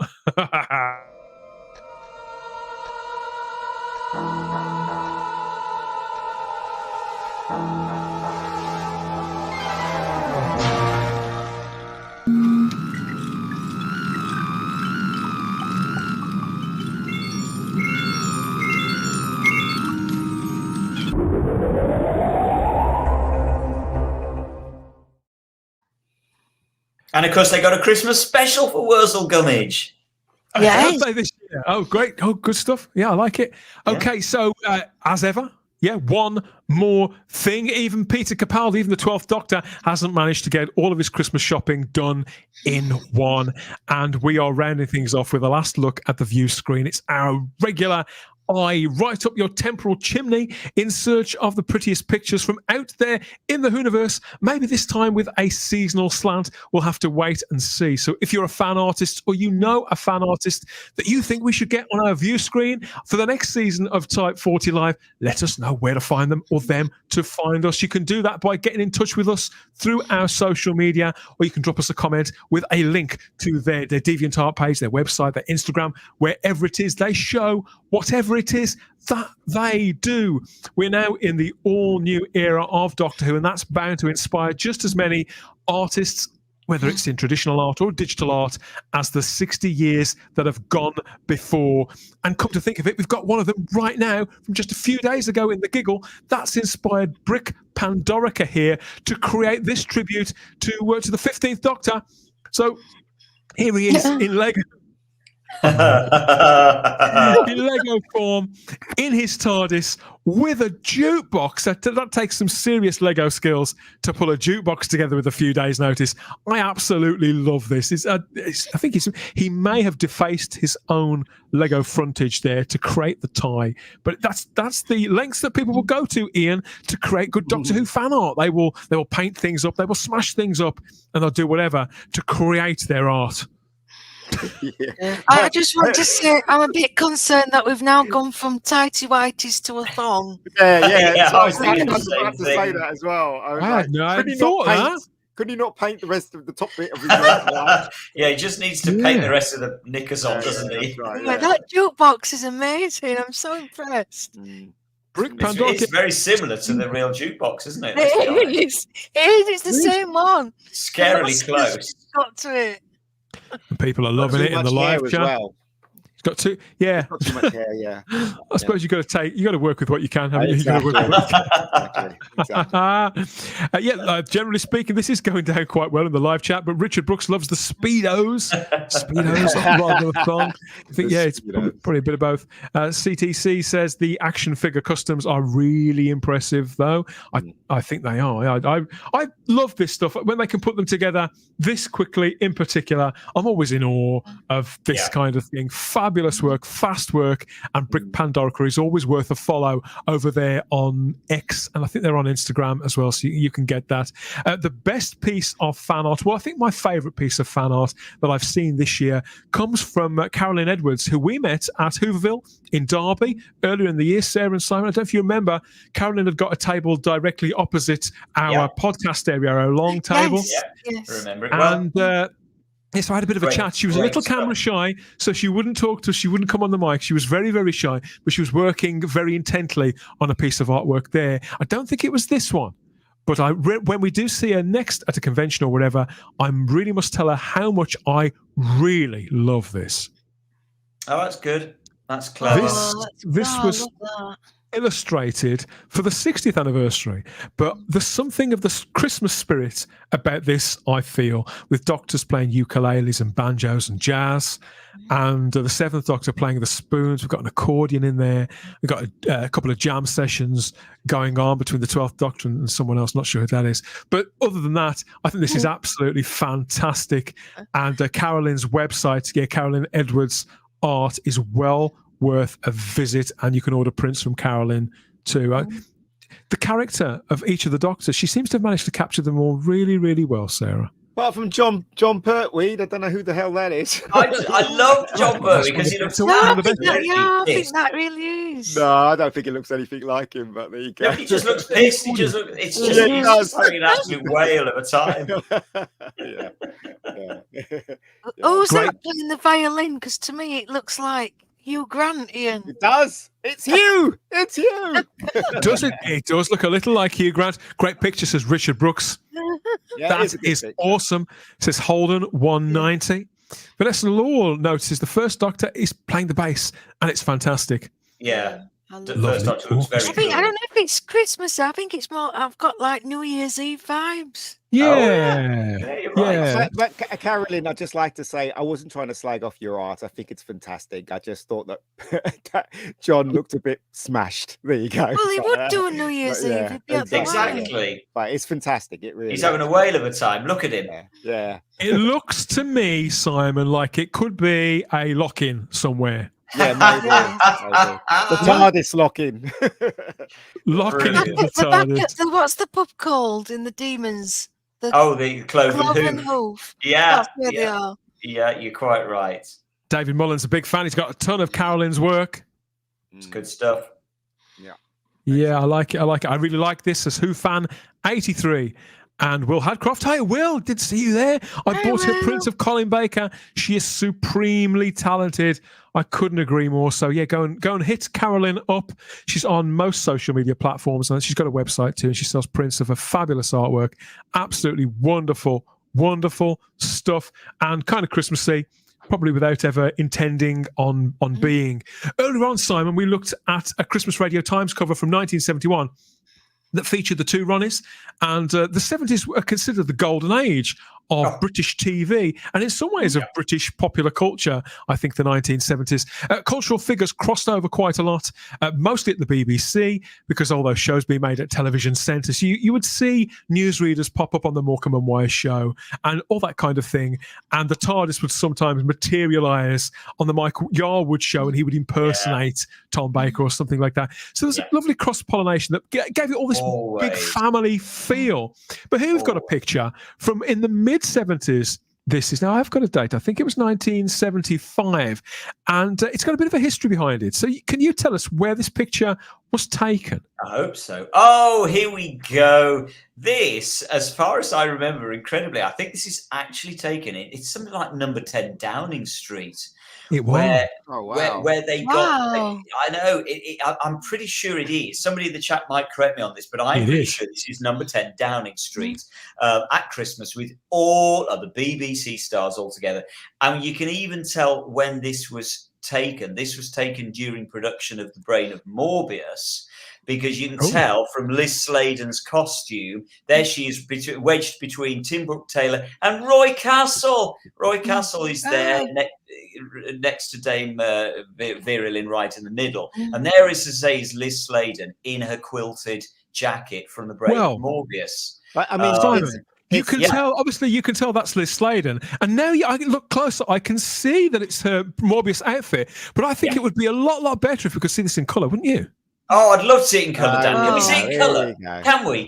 There we are. Of course we can. Courtesy of colour artist or colorization artist Clayton Hickman went into this fabulous vintage photograph that we've all seen so many times, and he's coloured it up really, really beautifully. So as you say, we have Tim Taylor. This is what you were saying, Dan, weren't you, a long time ago, that with the BBC, it had a community spirit, that these people were part, they were the BBC. Do you know what I mean? It's a pretty amazing photograph. You got the two Ronnies together with Morecambe and Wise. Morecambe and Wise, absolutely. You got the goodies. You got, is that Bill Oddie? Yeah, Bill Oddie. There's Roy Castle. It's amazing. Roy Castle. There's Ed Stewart on the far right. Yeah.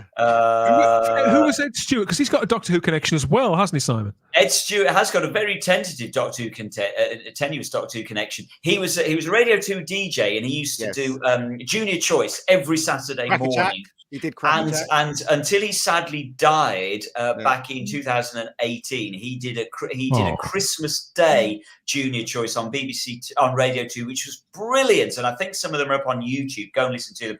And he has a very tenuous Doctor Who connection because he was the voice of Radio 2. He did a transmission from the Longleat 1983 celebration, a live transmission, a 2-hour transmission from Longleat 1983. And he's one of my absolute heroes, Ed Stewart. So loved him. And there's Val. Oh, what's her name down next to Tom? Valerie Singleton from Blue Peter. Thank you, Valerie Singleton. Yeah. Tom Baker, though. My gosh. Tom Baker, and they're all singing carols. I know this was it. I'm 99% certain this was in number 10. All singing Christmas carols. It's amazing. It's an amazing picture, right? It's literally. That's when the BBC was for me. Well, Ian, look, that's your childhood, isn't it? Let's be honest. That is your childhood in one photo because it is mine. Yeah, it is. It's fantastic. Absolutely. I've never seen this photograph before in my life. Haven't you? I saw it. I've never seen so many legends in one photo. Incredible, isn't it? A few people in the live chat haven't seen it before either, including Vanessa Law. Hi, Vanessa. And yeah, they are all of them. Legends. I mean, in between Dame Vera Lynn, of course, we only lost Dame Vera a couple of years ago. Yeah. But Dame Vera and Eric Morecambe, that was the Prime Minister at the time, wasn't it? Edward Heath, Simon? Yeah. Absolutely. Yeah. There he's right in the middle. So I thought you were saying Eric Morecambe was the Prime Minister. I think he would have definitely have done a better job being. Who are the people behind Roy? Yeah, I'm trying to work out who is that between. I can tell you, we've got Graham Garden, we've got John LeMessurier, we've got Ian Lavender. Right. I can't work out who the guy in the glasses is behind Ted Heath. I don't know who he is. No, I can't. I think Graham Garden is just by the looks of it. Is he just behind Roy Castle by the looks of it? That's right. Yeah. And who's the guy in the check? Oh, Eddie Waring. Eddie Waring is directly behind Waring. Oh my God. From It's a Knockout. He's no. That's Bill Pertwee. Oh, is it? That's Bill Pertwee from Dad's Army, because you've got several Dad's Army cast members there. So that's that is definitely Bill Pertwee. Okay. Now I believe you. Yeah. I don't know. It is pretty amazing. Let's face it. I mean, BBC will never be like this ever again. I mean, it's absolutely. You're right. Ian. All these people are from the BBC, and they were all huge on the BBC at this time. They were just these are huge stars. We think of today's celebrity culture. And these were true celebrities. These were real stars. These were. Not like I have an answer. Thank you. The guy in the spectacles. You're quite right, Sam. That is Clive Dunn from Dad's Army. Right. Oh, it is. Because, of course, well done, Sam. The reason why I didn't recognise Clive Dunn is because he was the only Dad's Army cast member who used to age up to play his character. He was far younger than Corporal Jones. So well spotted, Sam. That was bothering me. Do we know who the lady is between Ed Stewart and Ronnie Barker? Yeah, I don't know who that is. Who is that? No, I don't. It might be Ronnie Barker's wife. I don't know. Could be. It's more likely to be Ted Heath's wife, but could be. Yeah, I think you're probably right, Dan. So was this in 10 Downing Street, Dan? Yeah, 10 Downing Street. Wow, that's amazing. How come I've never seen this picture? But how come I don't know history? I don't know whether it wasn't televised or anything like that. I'm assuming undoubtedly would have been in the papers. It would have been a press story, and there would have been a black and white photo in the papers the next day. Is that accurate, like wallpapers? Because it looks more like a boudoir than 10 Downing Street. You go back and you watch films and TV shows from back in the 70s, and the strangest combinations of colours that people would use there. Daryl Joyce has identified John Noakes behind Ed Stewart. Well done, Daryl. I believe I think you've got that bang on. You are right. Yeah. And CTC. Who's the guy? Sorry, who's the guy below Liz Sladen? Peter. Anybody? He looks remarkably like Peter Stringfellow to me. Really? I cannot imagine for a microsecond he is, but it does look like Peter Stringfellow. I don't know who that fella is, and I don't know who the black woman is on the left with the glasses. Don't know who she is. There's a few people there I don't recognise, but most of them I do. And obviously, another Doctor Who legend is there too, holding hands with Elizabeth Slade. We've got Roy Castle from Doctor Who and the Daleks all the way back in 1965. So it probably doesn't get the credit that he deserves. I remember Roy Castle from Record Breakers. Brilliant. Major cultural figure. Actually, he was when he was in the Doctor Who movie, come to think of it, but he continued to be a huge presence on British television right up until his untimely death in 1994. Bless him. Yeah, it's a fabulous picture and incredible work again by Clayton Hickman, and very, very Christmassy, more importantly. So, perfect for the Type 40 Live Christmas party for 2023. It is, isn't it? Absolutely. And we've got this one too, though, to finish off. We couldn't possibly not look at this, because not least of all because he's been in the live chat. Daryl Joyce. I thought this was fantastic. I'd seen it during the week, the very same day that I saw it. Simon sent it to me and said, "Have you seen this?" Of course I bloody have. We've got to get it up on screen. Of course we have. It's only right that everybody else sees this too, if you haven't already. If you're not following Daryl Joyce on Twitter and wherever it is he puts out artwork and publishes artwork, then you really have to. Not least of all because you can feast your eyes on fabulous artwork such as this incredible piece, which depicts a very special place, a location of the very last classic Doctor Who story turned into a beautiful Winter Wonderland postcard. So it is, isn't it, Ian? I love the tracks in the snow from cars too. Isn't it fantastic? So where do you recognise this, Sarah? And if so, where from? It's from Survival. Indeed, it is. It is. It's exactly Simon, what it is. It's the epitome of a 1980s home, isn't it? The bricks, the brickwork that's atop the garage there. It's sort of frozen in time and literally frozen here. Yeah. The cars, it's the cars that give it away for me. Yeah. I just think it's a beautiful, beautiful piece of work. As you say, the car tracks just disappearing into the distance, because that's the kind of snow that we get in the UK. Where it's just a bit of a dusting. Beautiful touch. Oh, it's just, and I love the fact it's gorgeous. I don't know how they got enough snow to make that snowman, because it doesn't really come that much. It does make me go a little bit gooey. This artwork does. I love the snow just resting on the TARDIS in just all the right places. It's just so poetic and so romantic. It's one of those pictures you should have up at Christmas time on your wall. I agree. I want a copy of this. I want to. Darryl, if you're watching, we need prints of this. I would hang this in my house. It's like the epitome of a British Christmas. Yes, that's exactly what it is. That's why it works so well, because it is just so British, and the tree with the coloured lights, because so few people have coloured lights. On trees, and I love coloured lights on trees. I have coloured lights on my tree. I have them. I've got them on mine. I know. I was supposed to say. And back in the day, everybody had coloured lights. I've got them behind me now.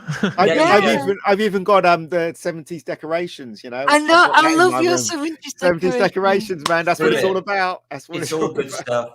And that it just makes me go a bit gooey. This artwork does. For those out there who don't know, Survival wasn't set at Christmas, although the final episode did air in December of 1989. And so, Daryl has imagined this in a wintry setting, which it only makes it even more impressive that he's got it so perfect. Yes, Survival. This final episode went out literally just about this week, actually, back in 1989. December the 6th. Yeah. There we go. It was. I know it was just before Christmas, but it's not remotely like this. So Daryl has literally just used the exact imagery and the exact correct placing of the TARDIS, and just turned it into, as you say, Dan, a Winter Wonderland. I love the clouds in the background as well, and the telephone line that's covered in snow on the right at the top is fantastic. It's really, and Jack, you're absolutely right. It's perfect as a Christmas card. It is a fantastic piece of artwork, and whoever done this, who did this? Sorry, Daryl. He's still in the chat. Daryl, you should do more, mate. You should do. He said he's off to the printers. He's off to the printers here. He's listening to the public. Yay! It's fantastic. And I've just spotted. He says that it's repainted from the book. The book that he refers to is The Illustrated Journey, which I still maintain is one of the best books published on Doctor Who ever. It is beautiful. It's full of these kind of images. They are magnificent. And so you've still got time to get a copy of The Illustrated Journey for your own Christmas. You know present. what, right? Daryl, right? The reason why I think this is a really great piece of art is because when you look at it, you feel cold as well. Yeah, so it really I know exactly what you mean. Really good piece of art, and congratulations, sir. You know, if this was for sale, I would buy one. I want a print of this. I really want a print of this. It would go up in my house at Christmas, no doubt. Fantastic, absolutely fantastic. Perfect image to end our gallery of fabulous Doctor Who artwork that we featured throughout 2023. And as always, if you're an artist, a fan artist, digital or traditional, we'd like to showcase your work here at Type 40 Live. Get it up on the view screen, get more eyes on it, and maybe if you do sell prints of it or make your own sort of craft items from it, maybe get you some more sales as well. Come and have a chat with us here. Please like the video, subscribe to the channel, and check you're still subscribed, because you know what YouTube can be like, and hit the cloister bell to get all the notifications about what we're doing next and when we're doing it. Okay. Merry Christmas. Merry Christmas, everybody. Merry Christmas, everybody, indeed. This has gone down very, very well. Very, very well, very well indeed, Daryl. Okay, where next? Here.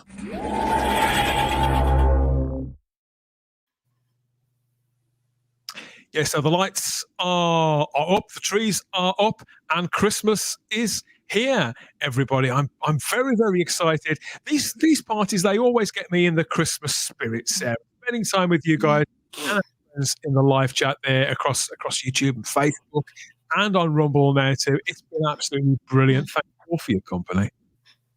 It has been an absolute blast tonight, and some of the comments in the chat tonight have just been brilliant, and we never get a chance to read all of them out. Well, Dan doesn't, but I've said it before, I've said it again. We all read them as we're chatting to you. They're all going through, and we're looking at them all, and they're brilliant. So you know, I know that we're all just so grateful to you all for all of your comments in the chat all through the year. We couldn't do it without them, could we, Dan? Definitely not. Happy Christmas, folks, says Robert Payne. Merry Christmas, Type 40 fam, says Holden. No fam. No, I can live with that. I can live horrible with era. Merry Christmas to all my friends. Hit the like if you haven't. Merry Christmas, we will be Vanessa. grateful from the fabulous Vanessa Law. Thank you. I'm going to get a bit teary in a minute. I feel it coming on. Our lovely friend, a genuine friend, Vanessa. The same with Lord Thoth. Hey guys, says Connor Medlin. Hey guys, hey Connor. CCC says it's a fantastic stream. I'm glad this is the first time catching us live, Sarah. Oh, brilliant. Brilliant. Well, thank you. Well, you like cinnamon, and I do like toast. You can join us more in the new year. We're always happy. I know Simon said he loved the crazy atmosphere on our show, and it is kind of just a bit out there. It's a bit manic. I'd like to say, well, we try, but we don't. It just comes out. We're a dysfunctional family. That's what it is. Talking about dysfunctional families again, thank you to JJ and the Hooligans over at Avenue Who for the fabulous puppetry that you see throughout the year here on Type 40 Live. They will be back. Merry Christmas to you. How much that puppet looks like Sylvester McCoy. Out of all the ones, that one looks the most realistic. Doesn't it? Very, very, very spooky. And of course, there's our other family too, the Type 40 Live and Type 40 panelists who couldn't be here. So I'm thinking of Kyle Wagner, I'm thinking of Matt Pott and Shah. So hopefully they'll be back on sooner rather than later. So please send them your Christmas greetings as well. Stephen Noonan, again, the man disappeared as quickly as he arrived. So heaven knows where he is. But you've got a better party to go to. Could be. I think there's always a next party for Stephen Noonan. So thank you again, Stephen, for everything you've done on the show throughout 2023. Oh, the messages are still coming, everybody. Have a fabulous Christmas. Everyone, says Jack Thursby. Well, I'll do my level best. Jack. I'll do my level best. Lord Thoth, he says he's missing us already. Oh, we miss you. I'm going to get teary. You're going to have to stop now. Of course, if you are missing us, you can always get in touch with us through our social media, Instagram and X at Type 40 Doctor Who there, or you can join us in the Type 40 Facebook group throughout Christmas and New Year. We'll still be talking about classic Doctor Who and new Doctor Who and leaping all over all new Doctor Who. Nice big chunk of it coming on Christmas Day, starring Ncuti Gatwa and Millie Gibson. Don't forget that. We'll be talking about it, and we'll be scoffing mince pies. Of course we will on the day. Ian, it'd be rude not to, wouldn't it? Yeah, of course. And with a bit of cream, you're laughing, mate. You're absolutely laughing. Couldn't agree more. You know, I didn't like them when I was a kid, but now I really do. Can't imagine Christmas. Can't imagine Christmas. No. Well, you do realise in other countries they don't associate mince pies with Christmas, like in Canada. They don't at all. No, I know. All. It's so strange. Tragedy. Yeah, it's crazy. It is. Anyway, it is craziness, but that's us all wrapped up very neatly, like one of my Christmas presents.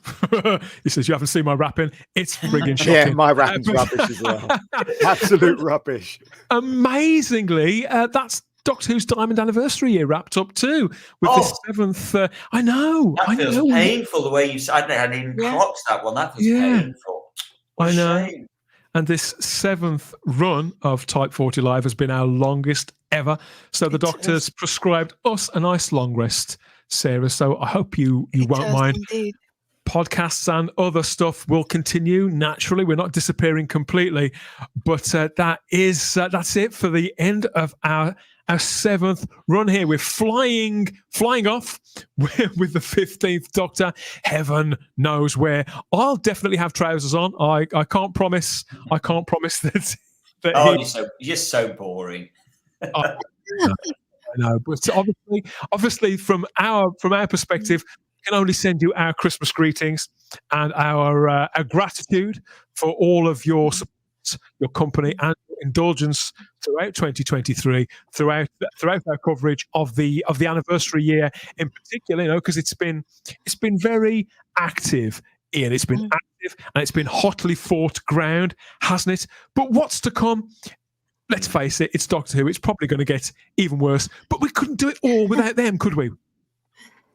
Without us.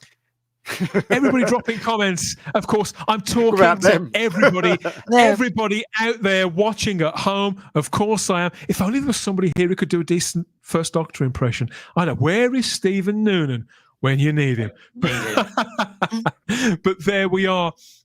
So yeah, that's it. Barnaby can do a good you. impression. He probably could. He probably could. So.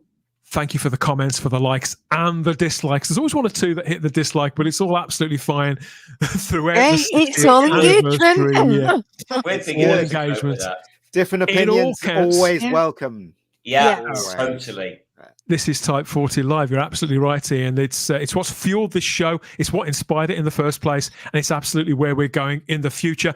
Merry Christmas, everybody. Who? We'll see you in 2024. Good night, everybody. Bye-bye. Good night, everybody. And Merry Christmas. Merry Christmas. Mind how you go.